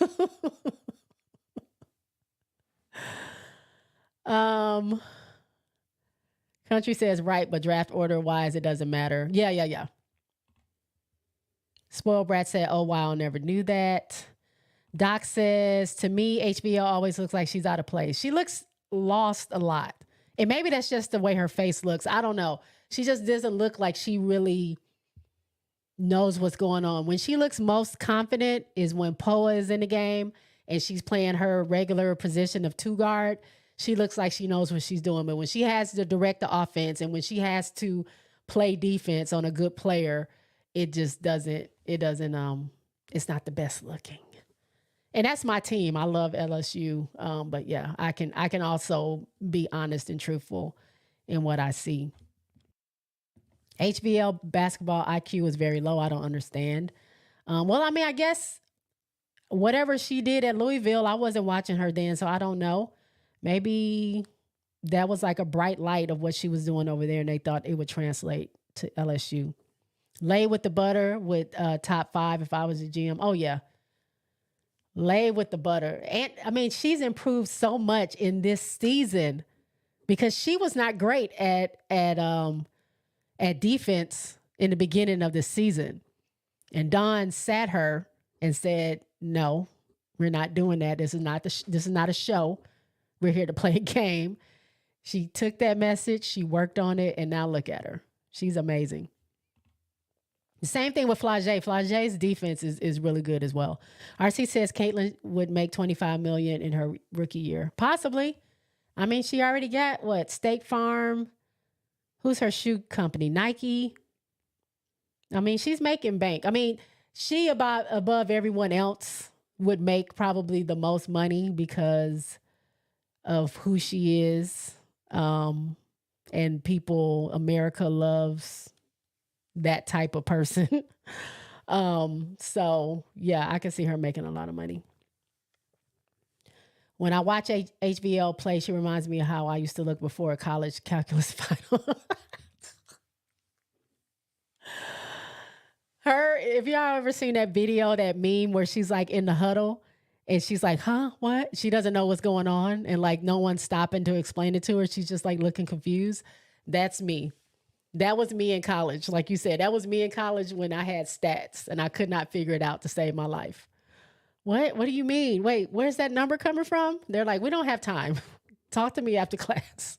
I don't have time to stop for you. That's how HBL looks. Country says, there you go, RC, talking random again. Bree Wayne wants to know, are you saying that CC plays better defense than HBL? Spoiled Brat says, I think Angel will stay because she wants National Player of the Year. Maybe. I would like her to stay, but I don't know what she's going to do. Country says she got slow feet. Well, she also has plantar fasciitis, which I have in both my feet, and I have plantar bursitis in one and plantar fasciitis in the other, and it really hurts. And so I can't imagine playing basketball with your feet feeling like that. I'm not saying that's an excuse. I'm just saying she does have, issues going on. That doesn't stop her from looking. That has nothing to do with her looking lost and not knowing what she's doing. But she might be slow because those feet be hurting. RC says to Bree Wayne without a shadow of a doubt. All right, I'm going to get back to these comments in a second. Let me finish my slide. All right, so what did I have next? Was that it? Okay, that was it on that. So we're done with that slide. Now, someone wanted to see the bracket. So how did y'all teams fare? Let me share my screen. I'm on ESPN here. I'll bring up the bracket. All right, let me get that out of here.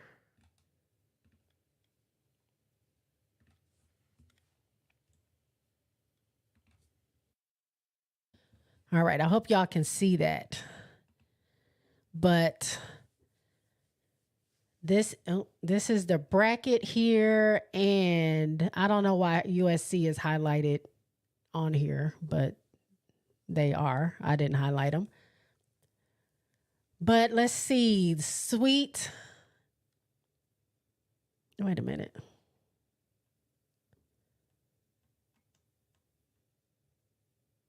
Okay, the second round results. Okay, the way they have this, it looks weird up here. But so I'll go through the scores real quick, and then we will know who the Sweet 16 is. Of course, we already know that. But Texas beat Alabama 65-54. Utah lost to Gonzaga 66-77. Tennessee, who I had on my bracket, they lost to NC State. It was a close game. I did watch that game. Rakia, again, clutch, just not clutch enough. There was a weird call at the end of the game. NC State was throwing the ball in. Tennessee got the steal, but right when they got the steal, at some point, I guess someone called a timeout. So when they got the steal, it was actually should have been timeout.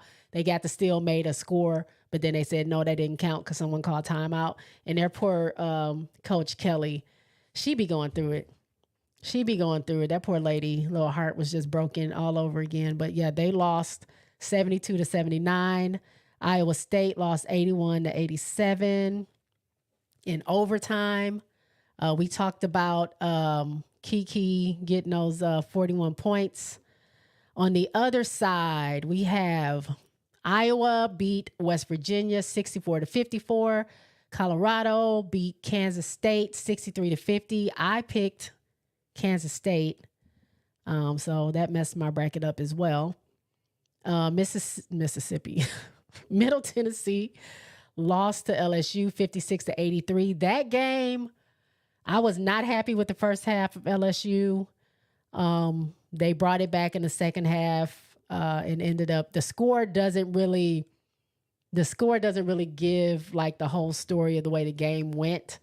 I was very disappointed with LSU. Like I said, the first half. Again, Anissa comes out and she always starts off hot. So no complaints with her.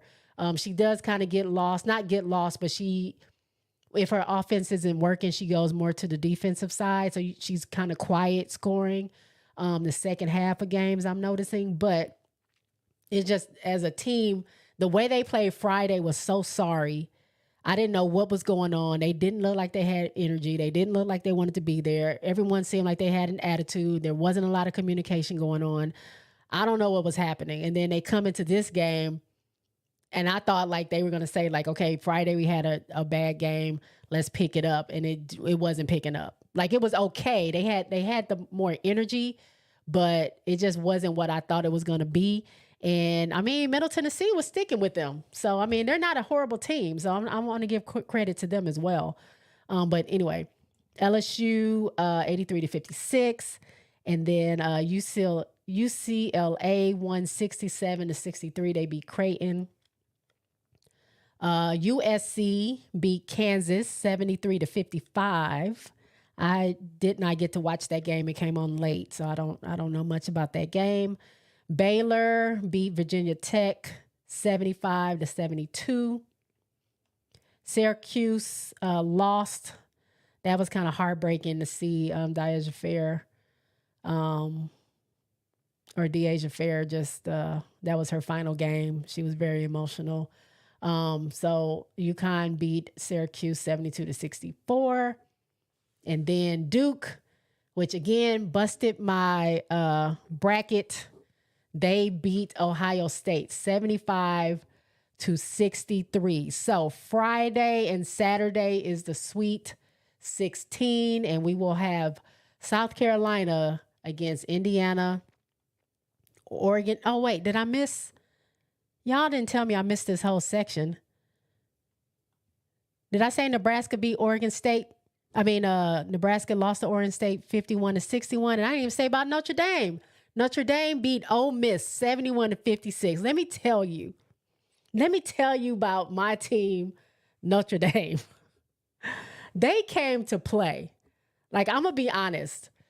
When they lost Kylie, she tore her ACL a couple of games ago, I'm like, they were already playing with one person coming off the bench. And that was Kiki. I'm thinking of Ari Efren. I can't think of her last name right now, y'all. Kiki coming off the bench. There's too many Kikis in basketball. Bransford, Kiki Bransford. There we go. Coming off the bench, and that was it. And so when Kylie went down, I'm like, how are they going to do this with like nobody on the bench but Kiki? Because they did have they had Nat Marshall coming off the bench with Kiki, but now that Kylie's out, Nat Marshall is starting, so you only have Kiki on the bench. They got another player, I forgot her last name, because she doesn't play that much, but they got her. She's playing. So I'm just like, what are they going to do? Like, this is, Ole Miss don't play around. Like, that's a very high energetic team. They could take it to Notre Dame. If Notre Dame gets some fouls, I don't know what's going to happen, but Notre Dame took it. They took it. Like, I can't say enough. Maddie Westbelt going off. Sonia Citron going off. DeWolf hitting the shots when they needed. Nat Marshall on defense. Hannah Hidalgo everywhere all the time, all at once. That's what she does. Like, it was amazing to watch. I was so excited to watch that game. I'm sorry I left them off. I don't know how I skipped them. But going back to the Sweet 16, South Carolina, Indiana. Oregon State against Notre Dame. Texas versus Gonzaga. And NC State versus Stanford on that side of the bracket. Then we have on the other side is going to be Iowa against Colorado, LSU against UCLA, USC against Baylor, and then UConn against Duke, y'all. Who do y'all got? Who you got? Who's taking it? Who's taking this round? It's a lot of star power in this bracket, in these brackets. Who is taking it? Let me see. I'm going to try to go back through some of these comments I might have missed. If I missed your comment earlier, y'all, I'm so sorry. If it was important, please say it again. Y'all have been really blowing up the comment section, and I really appreciate it. So if it was something that I didn't say that I missed, please let me know. I'm going to try to go back to where I was before I went to the brackets.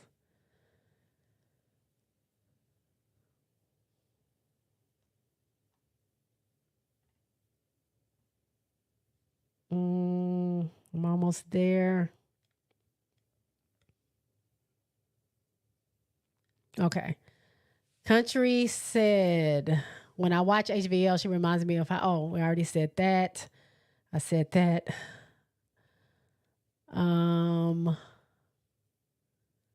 Spoiled Brat says, CC plays no defense. At least HVL tries. I've heard that. Keisha says Angel has a rod in her leg. Oh, okay. Is that why she doesn't, it seems like she's hurt when she's running. She doesn't seem to have the speed, but I didn't know. I did hear about the rod. I didn't think about it. So, okay, I'll give her that. Jomo says, no, Angel can definitely play. I just want her to work on things you just mentioned. That's all she needs to do, in my opinion. Kyra says Brink needs weight and muscle the way Crooks put that body on her. She's going to be hurt or falling out every W game. That's true. They brought up, someone was talking about Bonner in Connecticut. She is skin and bones, but that girl battles. She don't just, you can't really knock her down. It just must be muscle there that I can't see. She looks super frail and thin, but she balls. So yeah, if Brink can get some muscle on her, that would definitely help, because these are women that's in this league, and they can definitely probably knock her down. Bree Wayne says, I feel like Stewie can't wait to defend Clark. Stewie's probably another one. KP is one. Stewie is probably one. Like I said, Diana is probably one. There's probably a lot of people in the league that can't wait to get at Caitlin Clark, because for one, a lot of people are discounting the W because of Caitlin Clark and her stardom and everything she does in college, and they think they don't watch women's basketball, so they don't know that there are ballers in the league. They think it's boring. They think they don't know how to play. They think, different things about the league because they don't watch it. And so when you have a star like Cece going to the league, they automatically think she's just going to go there and watch everybody. And I don't believe that at all. So I know there's probably players there that's ready to go for it. So we'll see. We'll see how she holds up, and we'll see, if she washes anybody. I can't wait to watch it. It's going to be some really, really, really good basketball being played. Spoiled Brat says, I wonder if CC going to be telling people to shut the fuck up in the W like she was on Sunday. She'll probably, she might try it. I don't know how many times Aaliyah going to let her, going to do that on her team, but we shall see. Aaliyah believes in peace, miracles, and blessings, and she ain't about that life. So we'll see how that goes down. Joseph Knight says, Lay with the Butters, top 5 pick in this draft. Oh, I think I had said that. RC says, if you don't have no offense, you're never going to score either, except for some steals and blocks. You need someone to put the ball through the net. Yes, you do. But if you don't hold the team that's playing against you, for them not to score so much, if their defense is working, then they're going to start scoring on you. Defense is a part of the game. Yeah, you need to have scores, but scoring doesn't always win the game because you're not paying attention on the defense side. You can put up 50 points, and that don't mean your team is going to win. Like, you got to make sure you're getting back on defense. And those teams that play really, really good defense are usually the teams that are doing really well. So that's all I'm saying. Yeah, got to have scores. It takes a team. That's what a team is. But I believe she would benefit from learning, or not learning, but doing better on defense. That's just my opinion. Doc says, look like Kim just uses players for what they can do for the program now, with no development for the next level. I keep hearing that. I hear that Kim is not good at developing players, which I don't know how many recent players she's had come out of LSU, or I guess her last big one was BG out of Baylor, right? When she was in Baylor. So I don't know. I don't know about that, but I did hear that. Kyra says Bree Wayne and KP. That's what I said. B. Harris says Juju plays defense and balls. 4 more years of greatness. Yes, 3 more years of greatness. I think she'll play her 4 years. If she stays at this pace, she's getting drafted. They're going to be begging her to come out. Like, get here now. Same with Juju. But yeah, that's an example of someone who can score, but also is really, really, really good at defense. It just makes the game flow even better. And I think it wouldn't be so much pressure on an offense of a person who's just shooting, getting shots. It wouldn't be so much pressure. The shots become easier for you. And, I think it just makes the game flow a little bit better, to me. Somebody got to defend. That's all I'm saying. RC says, spoiled brat, she's not scared. She not some scary little white girl like Sobs can be sometimes. Sobs is short for Sabrina. Yeah, I know what that's short for. Not you calling her a scary ass. I'm an Aces fan, so I'm not that hot on Sabrina Ionescu, but yeah, she definitely, New York's defense was definitely put on display during the finals, especially when the Aces being down, the players they were down. It really put it on Front Street that they have shooters. Ionescu can shoot the ball, but when they needed her to defend, when the game was on the line, because we got shooters too, our shooters just play defense as well, that ended up being the game because your shooter was having a bad night. Ionescu wasn't really shooting that well. She did get some points off on us, but Stewie was not getting any points off. Like, she had probably her most horrible game in the league. So if your shooters aren't shooting, you got to get on defense, and they just weren't the defense wasn't enough. So that's an example of what I mean by you can have the shooters, but you also, if you need to be on defense as well. I saw Sabrina shoving Diamond Miller, like literally bulldozed her for a rebound. Possibly, yeah. Malaysia has improved so much on her ball defense. It's great. Kyra says, oh, they all have something waiting for them for the big names entering. Bree Wayne says, off-ball defense needs a little work. She lost on defense. Same to Chloe. Personally, I feel like Caitlin Clark would be good at a W because of the way she can shoot. Her shot will follow her. Robert said that. Kyra says, yeah, she will be fine. Spoiled Brat says, these games this weekend got me nervous. I'm not nervous. I'm just excited. I'm just excited to see. I don't know what my Notre Dame team is going to do, but I'm excited. I want them to make it to South Carolina. I think that would be amazing for them. And, of course, I want South Carolina to go all the way.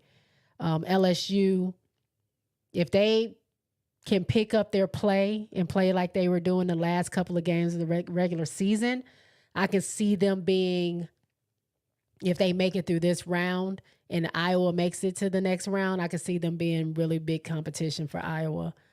But, I mean, we shall see. But we're talking about, I'm thinking ahead. This weekend is going to be nuts. B. Harris says, Chloe is not lost on defense. Child, please. Kyra says she won't get a National Player of the Year with Juju and Hannah still playing. I believe that. Bree Wayne says, B. Harris, okay.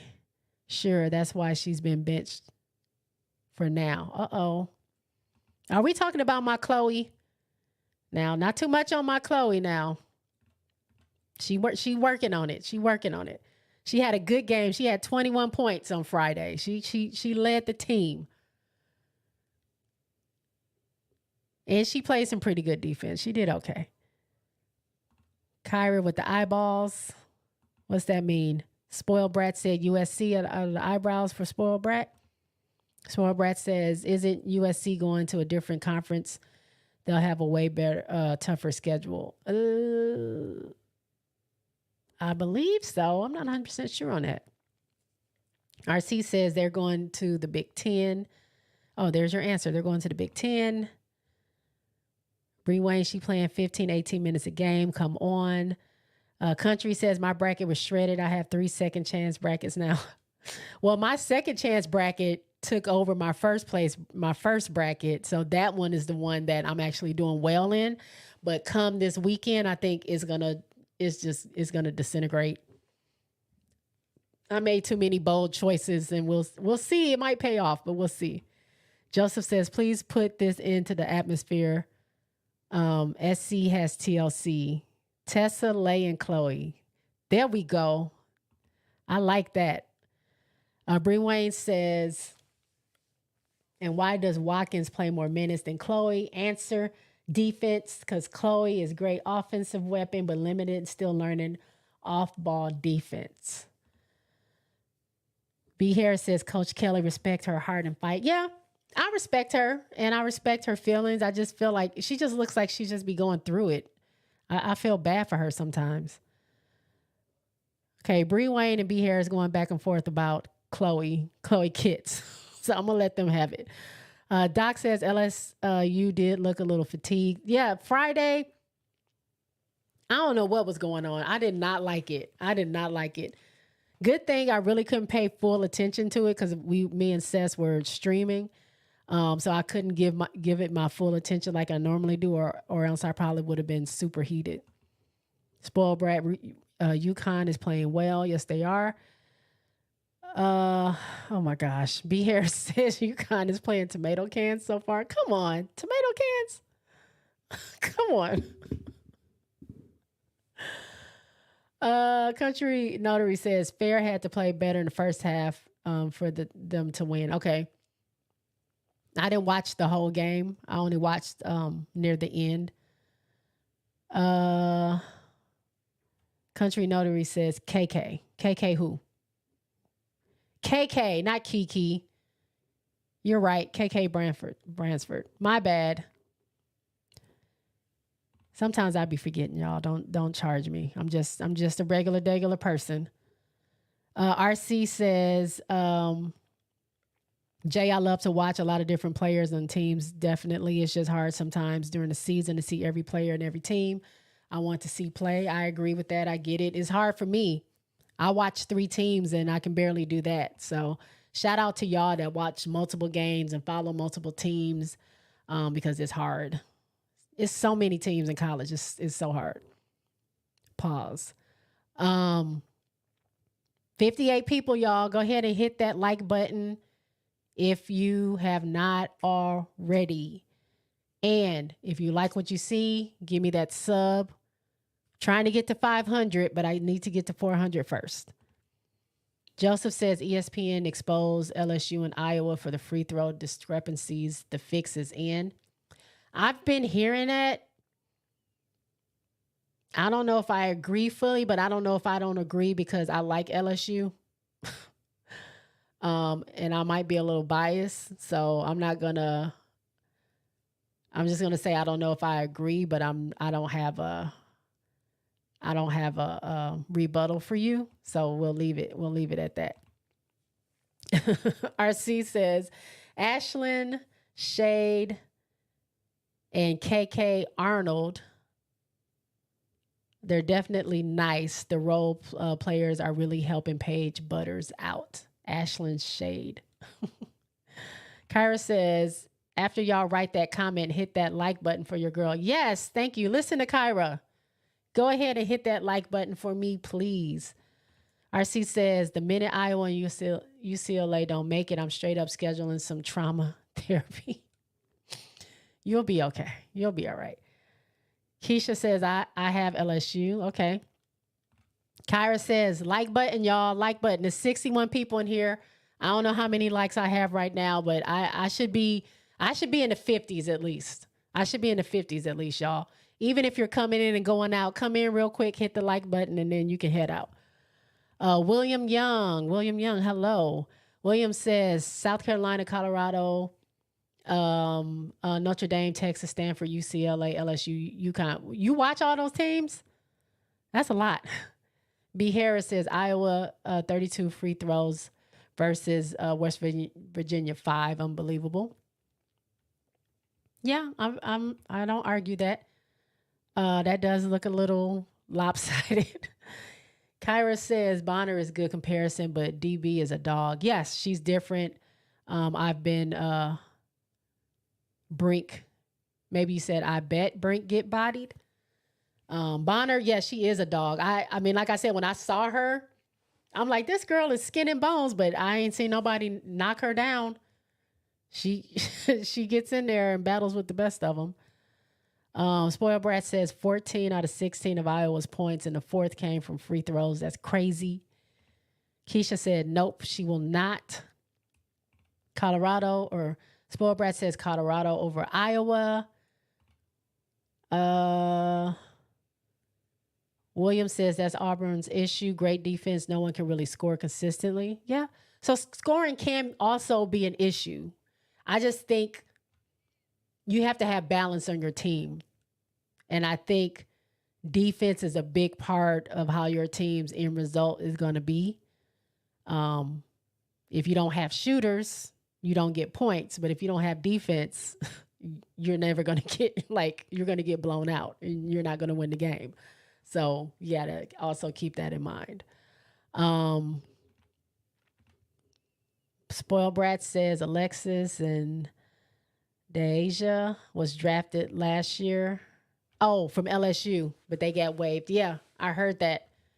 That's where I got where they said Kim doesn't develop her players from. Country says defense travels. I agree. What happens next? What is up? Welcome to the show. Thanks for being here. In 2 years, WNBA teams will be losing on purpose to get their chance at the fabulous freshmen. Yeah. It's going to be very much Pistons in the NBA. I don't know if y'all watched the NBA, but Pistons suck. But it's going to be very much that. Like, we're not winning no games because Juju needs to be on my team. This is, I need Juju, or I need Hannah, or Lay with the Butter needs to be here. I need Crooks. Like they're the freshmen, that freshman class, if they keep it up, they will be the hottest draft class whenever they decide to go. It's gonna be crazy. Country says Jada Walker from Baylor was big against Virginia Tech. Okay, I've heard of. I don't watch Baylor too much, but I've heard of Jada Walker. Spoiled Brat says Notre Dame will make it through. I hope so. I hope so. I just, I'm just never not impressed with that team. Like, right when I think they might get overwhelmed or they might get tired, or what happens if they get into foul trouble, which they did on Friday, or no, they played Saturday, which they did on Saturday. Or did they play Friday? I can't remember now. Whatever that first game was, when Maddie Westbelt had to leave the game super, super early because she got in foul trouble. And then before you know it, everybody has at least 3 fouls of the starters. So you're like, what are we going to do? And they ended up pulling it out. And then the next game, totally different story. I think Nat Marshall still ended up fouling out, but they are great. I love them. Tamika said, I just think LSU is just tired, so this rest will be good for them. So Tamika said they're done. You said that they're done. This rest is going to be good. Are you talking about this break? Not the rest that they're going home. You're talking about this break. Okay. I had to think about it. I was like, dang, you're saying they're not going to win any more games? But this break in between, they played on Sunday till they play this next weekend. Yes, it will help them.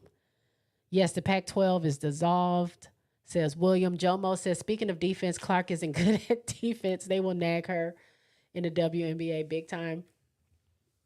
They will definitely expose that, but I don't see why she can't work on it. I think she can work on it, and she'll probably be fine.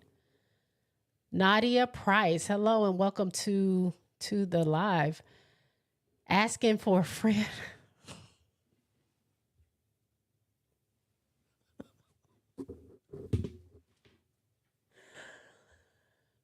Okay. Asking for a friend, will Fly J's brother be there? I have no I have no idea. But what I do know is he's not getting on the court anymore if he wants to stay a free man. I do know that. Tamika says, soon as Chloe gets her weight up and stay off the ground, everybody better watch out. Chloe is getting it. Chloe put on 15 pounds of weight, muscle. She's working every day. Y'all wait. Y'all wait and see. My Chloe she's gonna be a superstar. Spoiled brat, LSU got to play like they wanted. I don't know what they're doing on Sunday. Yeah, I mean, they were playing way better than they did Friday, but it just something wasn't clicking until the second half, and then they started turning up and getting fast breaks and stuff like that. I don't know. Like I said, Nisa was carrying them in the beginning, and she just wasn't getting a lot of help at first. But hopefully they can turn up and then we can make it some good competitive games. Here come the trolls. Who's here? What trolls? RC says, if you don't like it, become a referee. Hell. Okay. Calm down, y'all. William, after this game, UCLA and LSU in the lab, but if LSU is in the lab, then they should get that win. Facts. ESPN literally has second chance brackets now. Oh, really? Like you can do another bracket? Oh, I didn't know that. I need to go. When is that stopping? I hadn't heard anything about it. Spoiled Brat says, I don't see UCLA having an answer for LSU. Country said, I'm just helping. Robert says USC should be going to the Big Ten. RC says attack Van Lith, wear Angel out, make her run. Kiki Rice ascend to superstardom and share the wealth. Be consistent if my Bruins want to upset LSU. Warren says West Virginia always fouls. Check their foul average due to the style of defense, so I don't know. Williams said, y'all, fouls are a part of the game. Those teams were coming again. Time of the highest scoring teams. Their defense was turned up, which makes more opportunity to draw fouls. It's smart basketball. I do agree with that. There were people that were upset about that that call on that one player that fouled out against Angel. Clearly, she meant to make that girl foul her, and it worked. That's what you do. I mean, that's what you do. If you have people that's in foul trouble, shouldn't your team be going after those people that's in foul trouble, attacking those players so they can get fouled out? People do it to Angel a lot. People do it to Cardoso a lot. Anybody that's in foul trouble, they did it to Maddie. People that's in foul trouble, that's who you attack. That's who you go towards. You run your offense through those people, not your offense, but you're going towards those people to try to make them foul you. And yeah, it's a part of the game. Oh, William said that was your Elite 8 predictions. Okay. I was like, you watching all those people? Tamika says only 49 likes. People get that hit that button. Yes, only 49 and I got 65 people in here. Come on, y'all. At least 50. Give me at least 50. Hit those buttons right now. I should get 50 in no time. I should be over 50. Come on, y'all. Thank you so much. I appreciate it. Keisha says Utah women just coach Lynn Roberts. She says she was forced to change hotels due to racism. I did not know what was going on with that story, but I saw LaChana Robinson talking about it, but I didn't know. I couldn't find a story to know what she was talking about. So Utah women said they had to change. Wow. I'm going to have to look that story up. West Virginia live by the sword, foul, die by the sword. Keisha said, I just hit the like button. Thank you, Keisha. I appreciate it.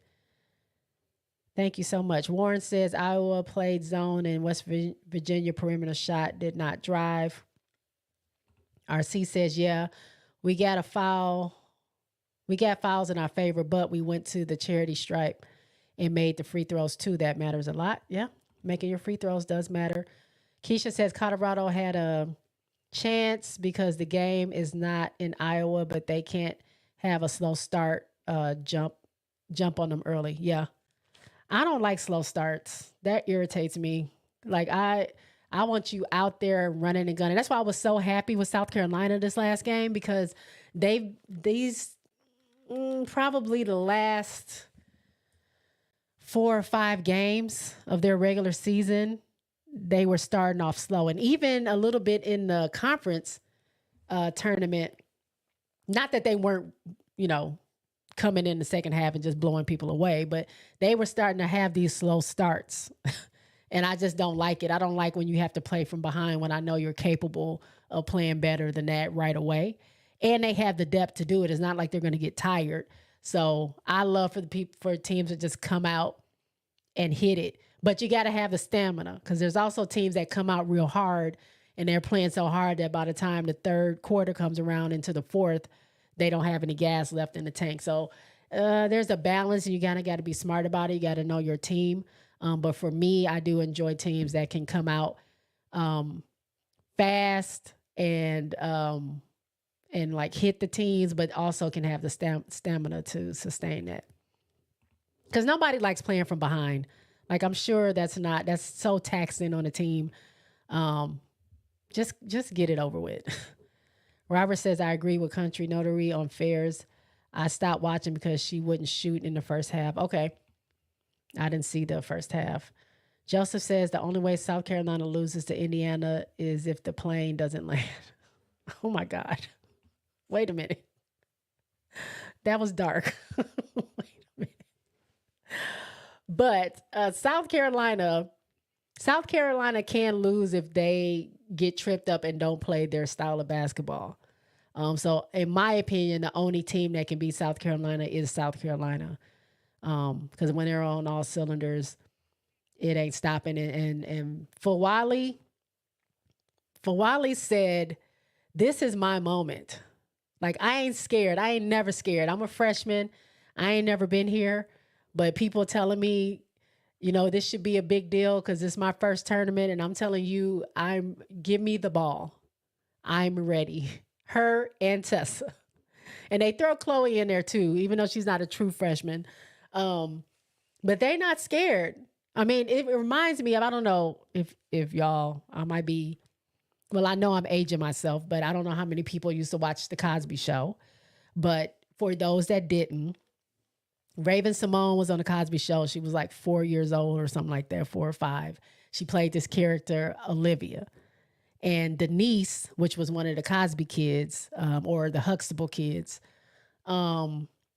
she was married and she had the stepdaughter, Olivia. She was talking to her mom saying, it's Olivia's first day of school and she's in a new environment and a new place. And I just don't know, how she's going to adapt. I'm just worried, should I go with her to school or, what should I do?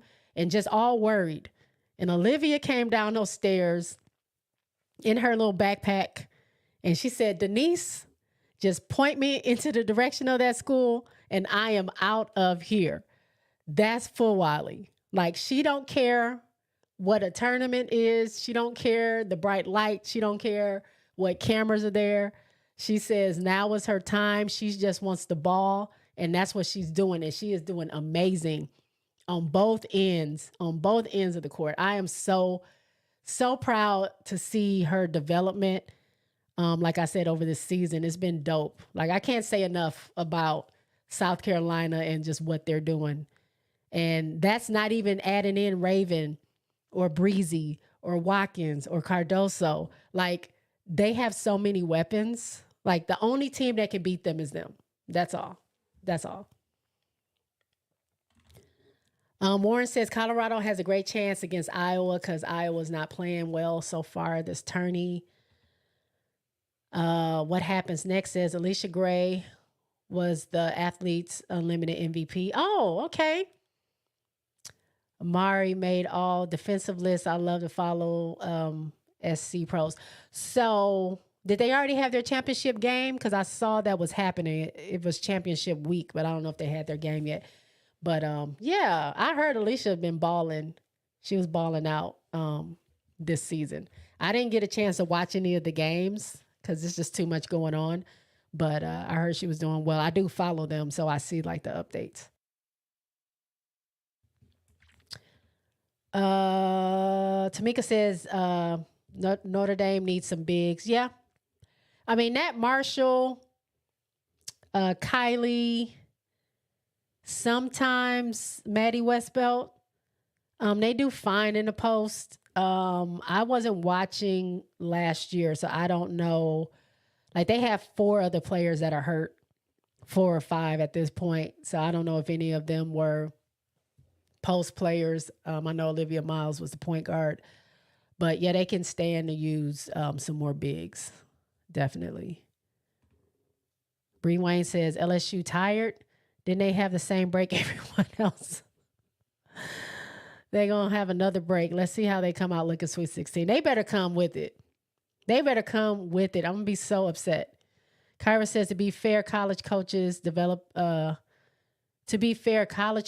helping develop for the next level is a nice, but not an expectation for college coaches. So players should look into that if they plan to play past college. So you're saying it's nice that you have coaches that do develop them, but that's not what they're there for. Like, they're just there to coach the thing. Like, you have to take the initiative and want to get better yourself. I can see that. Nolan says, great show tonight, Jay. Thank you. Thank you so much, Nolan, for being here. I do appreciate it. I've been on here a long time, y'all. I'm getting hoarse and everything. Spoiled Brat says her brother probably won't be there. Tamika says it's going to be interesting because the Fever coach is a defensive coach. So let's see how that works out. It's going to work out, meaning CC about to learn some defense is what's about to happen. Y'all, am I at 50 likes yet?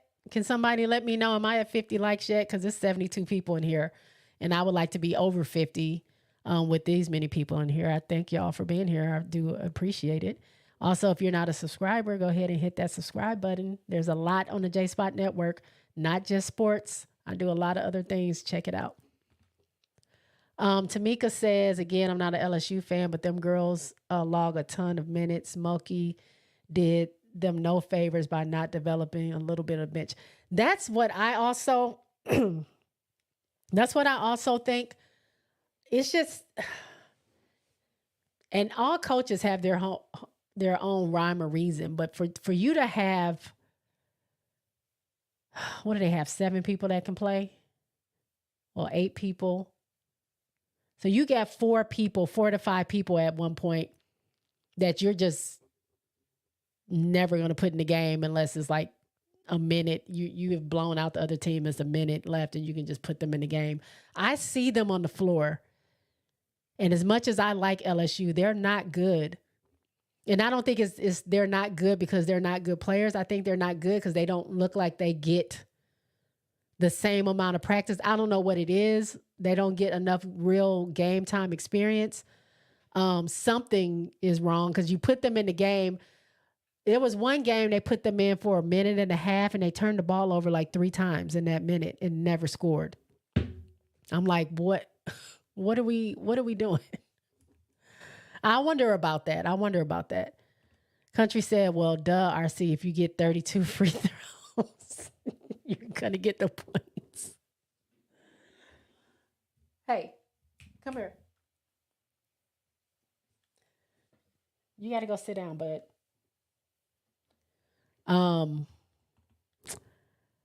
Nadia says, I would love to see Colorado eliminate Iowa. Ooh. Even though Iowa is on my bracket, it's already blown up. I wouldn't mind seeing an upset on that side, as long as no one's messing with South Carolina. Joseph said, real talk. Have you ever seen a team go undefeated and not have any press? Can I make this comment bigger? Because hold on, y'all. I got to let my dog out. When I come back, I got something to say about that. Talk amongst yourself. I'll be right back. I got to let my dog out. Hold on.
All right, y'all, I'm back. So sorry.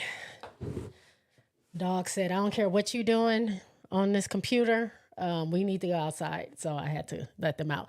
All right, getting back to this. Real talk. Have you ever seen a team go undefeated and not have any press? That gets under my skin so much.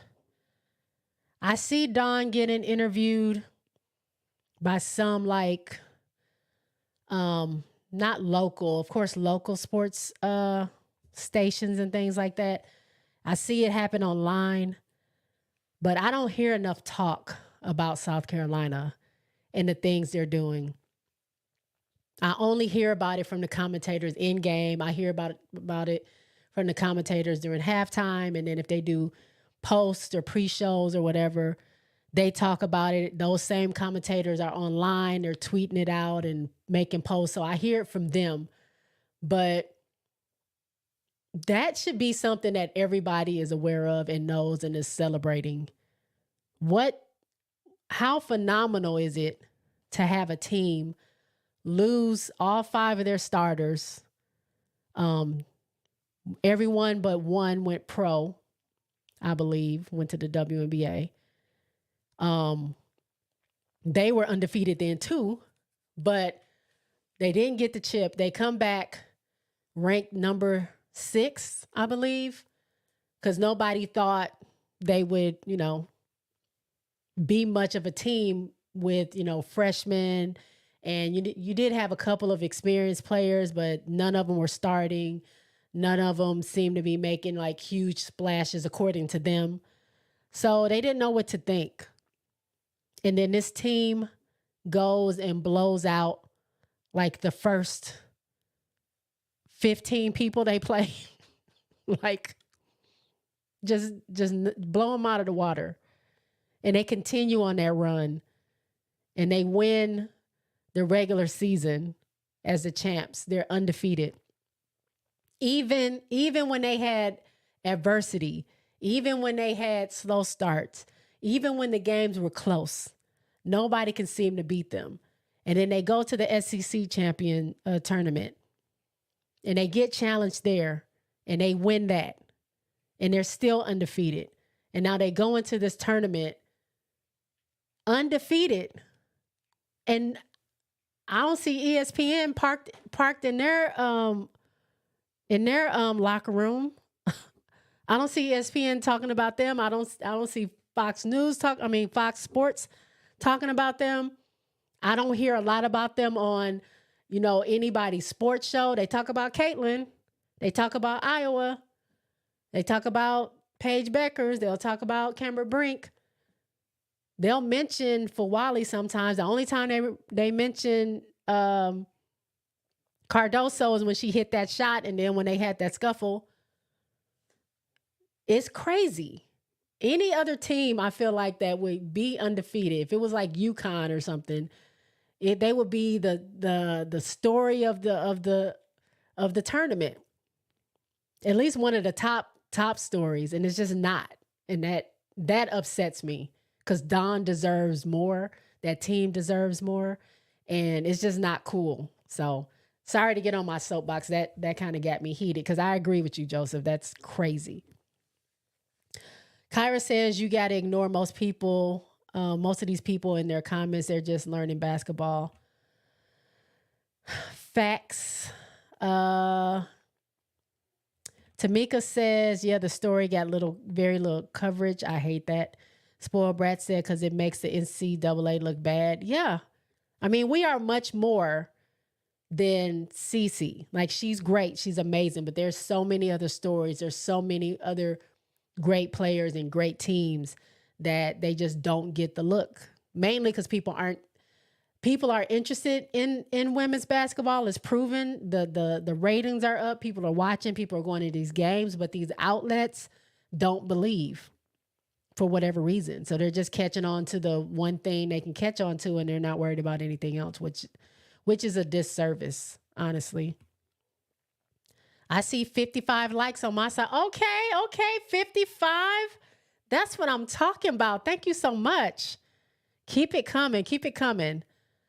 Kyra says, not the chat. Okay, because I was like, what's going on in the chat? Bree Wayne says some people in here talking crazy. You think West Virginia just play basketball just to foul? Goodness me. Okay, RC says again, fact is that people are not going to be happy until we lose. I'm going to fall back a little bit. It's okay. Don't listen, RC. Stand tall with your team. People, it just is what it is. You know, there's a lot of different factors surrounding Iowa that, gets, things get said. Things are being said and feelings are felt because of Iowa and the position they're in and who's on the team and stuff like that. So don't take it personally. Fight for your team. Stand up for your team. I don't mean any harm in it, and I'm sure no one else in here does.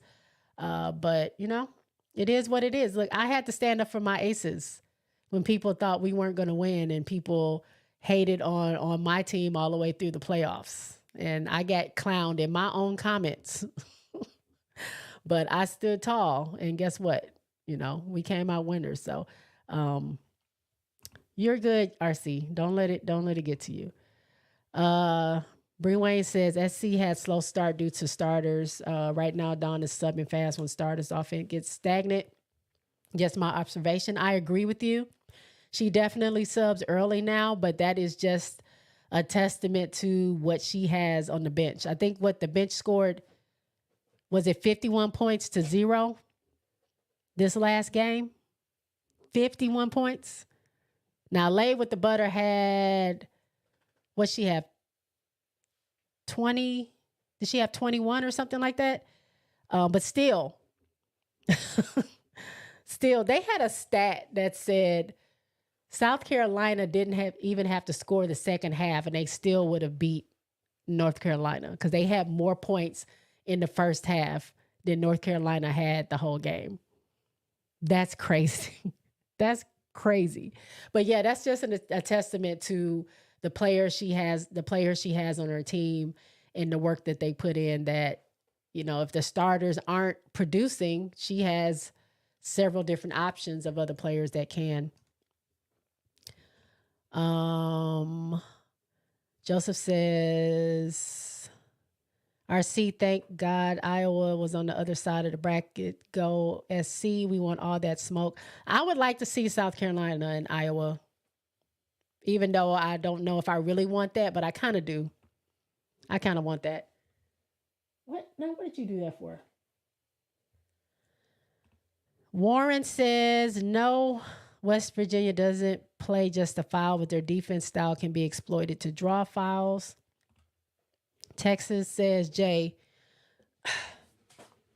what are you? Y'all, my dog's over here acting crazy. What are you doing? Texas says, Jay, who do you have in the Final Four? I have in the Final Four, one of my brackets is Iowa, LSU on that side, South Carolina and Notre Dame on the other side. So that's who I have. And I think my other one, it's still Iowa and LSU. It's just I have one where Iowa beats LSU and goes to the final against South Carolina.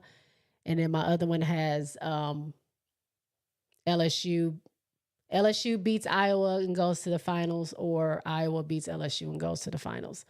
Because I would like to see either one of those. That would be really, really, really good. Good basketball to see. Warren says, agree, Hawkeyes guy.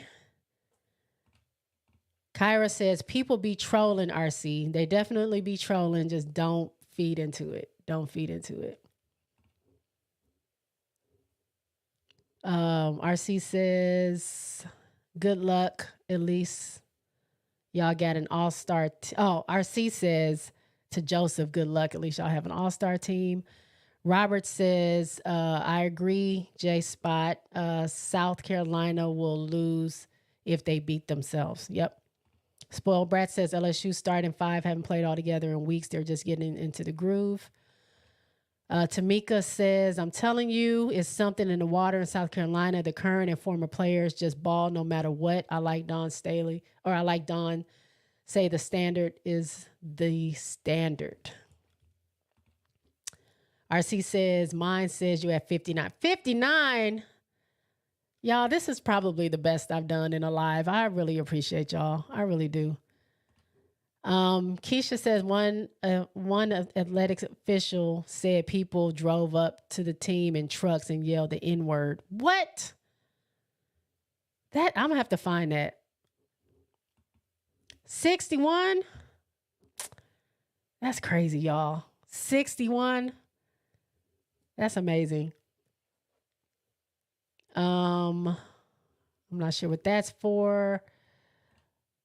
Warren says free throws ain't a given. Kyra says the college game is different than the W, and college coaches are there to win college games, not prepare for the W. For some coaches, that goes hand in hand, but for others, it doesn't. I mean, I can see that. I mean, I can say I don't know if Dawn is developing them or she just happens to have players that are talented. But the players that come out of South Carolina that are in the W, they ball. They do. They're great. Actually, one of the number one players in the W is from South Carolina, and Asia Wilson, and the Rookie of the Year last year was from South Carolina and Aaliyah Boston. So, I mean, they do something over there. I think Don definitely works with them on a personal level as well as for the game. Lauren says, hey, LSU for life. Bree Wayne says, Kim has Michaela, Janae Kent, Del Rosario, and Velez, number one recruiting class. And my goodness, this is why they should have been playing for the non-conference. This is why they should have been playing in the non-conference, especially Janae Kent. So much untapped potential. Okay. I didn't know that about them. And you wouldn't know that watching LSU because they never get playing time. And when they do get playing time, they just seem like they're out of sorts. When all of them are together. I have seen Kent do some good things while she's on the floor. Del Rosario, like I said, she's done some good things. But they can probably benefit from having more game time experience. Spoiled Brat says, I agree. It's not their job to develop new players for the W. If they do, it's a bonus. Tamika says, we all should know why they don't get no love from the press. Well, we know why. I know why.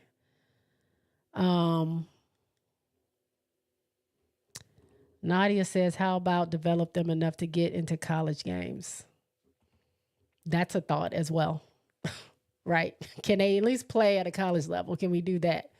They're on the team for a reason. And they do have different coaches that work on different things. So I gotta believe there's some coaches on some teams that are specifically working with players for, to help develop. I mean, they have to, right? I mean, there's Boyer, I think is her name, on South Carolina. I think is the shooting coach or something like that. Like she works on people's shots. So I guess it just depends on how the team is made up. That there are different coaches on those teams, like their coaching staff that work on different aspects of their game. And I thought they were helping to develop them. So I guess there are some teams that don't. Carl Stokes. Hello, Carl. HVL gets more attention in South Carolina. She needs to accept her new role if they want to win. Now we're coddling her for crying and getting out and getting put on the bench. I'm over her and Kim. Y'all, I so meant to get Kim's soundbite saying, what did she say? Did she say, I'm mad? I've had it, something, whatever she said. I was going to get that to be a soundbite because I need that in my life. I need to push that button when I'm feeling that way because I love that soundbite. Press as in media. Didn't SC just have a big story in New York Times? I don't read the New York Times. I'm not sure. But even if it's just in New York Times, that's not enough, in my opinion. I don't see them much anywhere else other than, like I said, where I know they're going to get talked about, like the SEC channel, halftime, pregame, after games. But other than that, I don't really hear about them. Country says every one of these days is out for clickbait. They only promote stars. Point being, for Wally is the only player we see being covered on our team. Think about that. No, yeah, I agree. I agree about that. Again, if it don't make dollars, it don't make sense. That's the world that we live in right now, and they're going to, go where the hot hand is, and they don't really care about anything else. But South Carolina is hot. You would think that they would cover them more, but let's be real. They'll show an interest in SC if they lose or win, or when they win the Natty. That's it. Yep, I agree.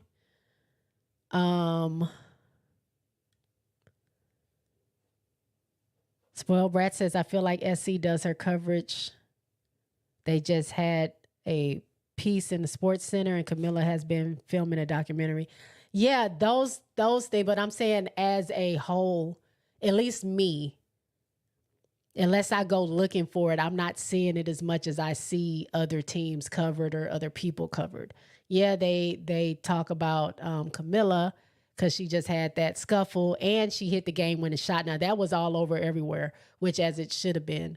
But I just don't see a lot about South Carolina outside of the SEC channel. And like I see Don doing interviews, but it's like podcasts and stuff like that. I don't see it on a national level like I think it should be. Lawrence says LSU for life. You go 100 during season, but you don't win chips. It doesn't mean nothing. Okay. I get what you're saying. Okay. Next Day Air said, no press. SC is everywhere. Is every channel like this? Hey, Next Day Air, thanks for being here. The whining is crazy and everybody on SC is nuts. Unbelievable. Really? Well, you have your opinion. I respect your opinion. I don't agree with you because I don't see it, but okay.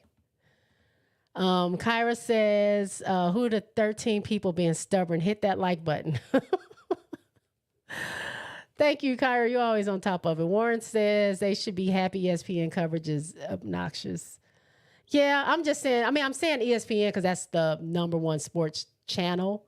I mean, there's other stations too. I was just picking them out. Spoiled Brat says SC just doesn't have a good story. Doesn't have good storylines for LSU people. Feel like they know them personally and connect with them.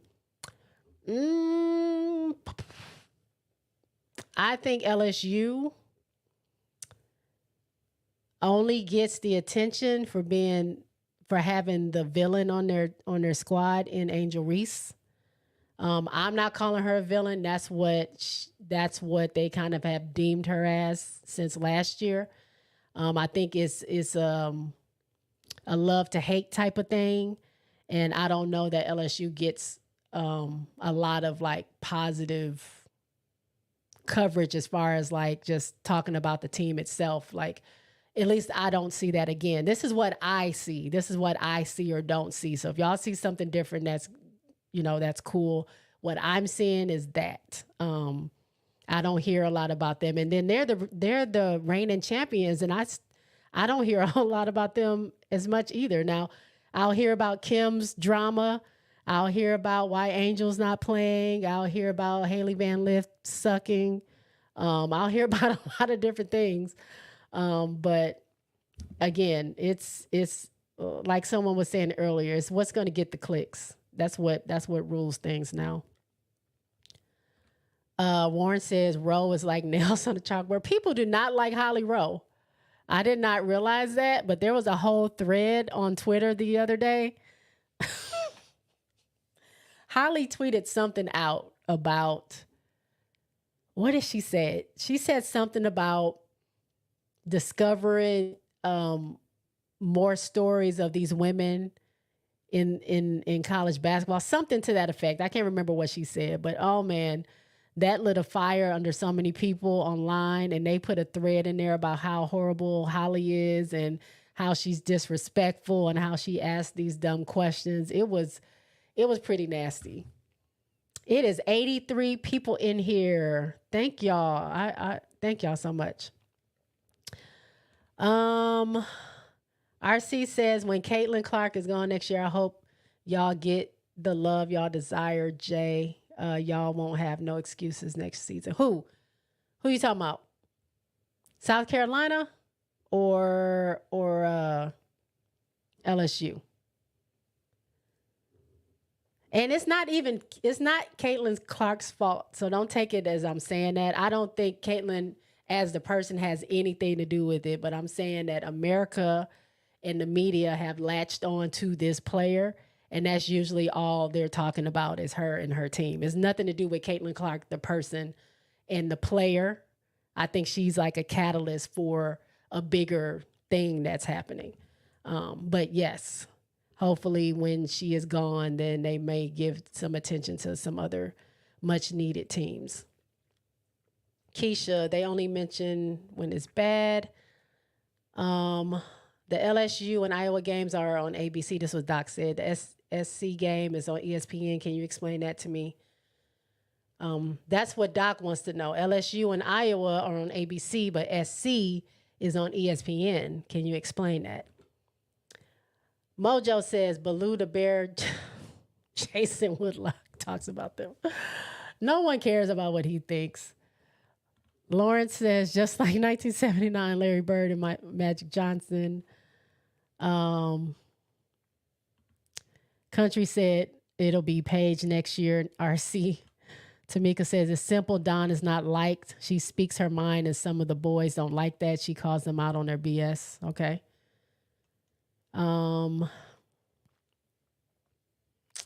RC says, Paige needs to go to WNBA this year. Just my opinion. I almost want to see UConn win it all so she can take herself to the WNBA. She's too talented to be staying in college. AZ Fudd or not. Oh, I forgot about AZ Fudd.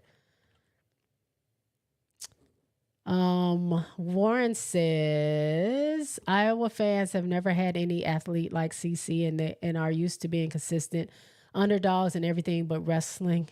People don't understand Iowa fan base, which is a small state with no proteins. No, I get it.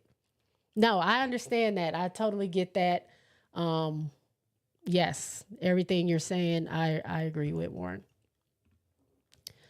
The bench outscored North Carolina starters before halftime. Bree Wayne said bench 51, UNC whole team 41. Right. Spoiled Brat said Iowa and LSU meet in the Elite 8. Lauren says Dawn don't market her team like Kim market LSU. Yeah. I don't think Kim markets her team. I, again, think they're just people like the drama surrounding the team. And I like LSU. I think they're great players, but I think people gravitate towards the drama that they like to see happening from that team, and that's why they get the attention that they get. Hog Boss, hey, y'all not beating LSU. I don't know who Hog Boss is talking to. Warren says Kim is clickbait personified. Robert says, I think that's why some don't like Caitlin Clark because of all the exposure from ESPN. Not much is said about South Carolina Gamecocks and being undefeated. That's possible. Jermaine Smith. Hey, J-Spot. First time on your live. SC play their game. They will win at least 20 by at least 25. Okay. From your mouth to up there. Let's see it. I want to see it happen. Thank you for being here.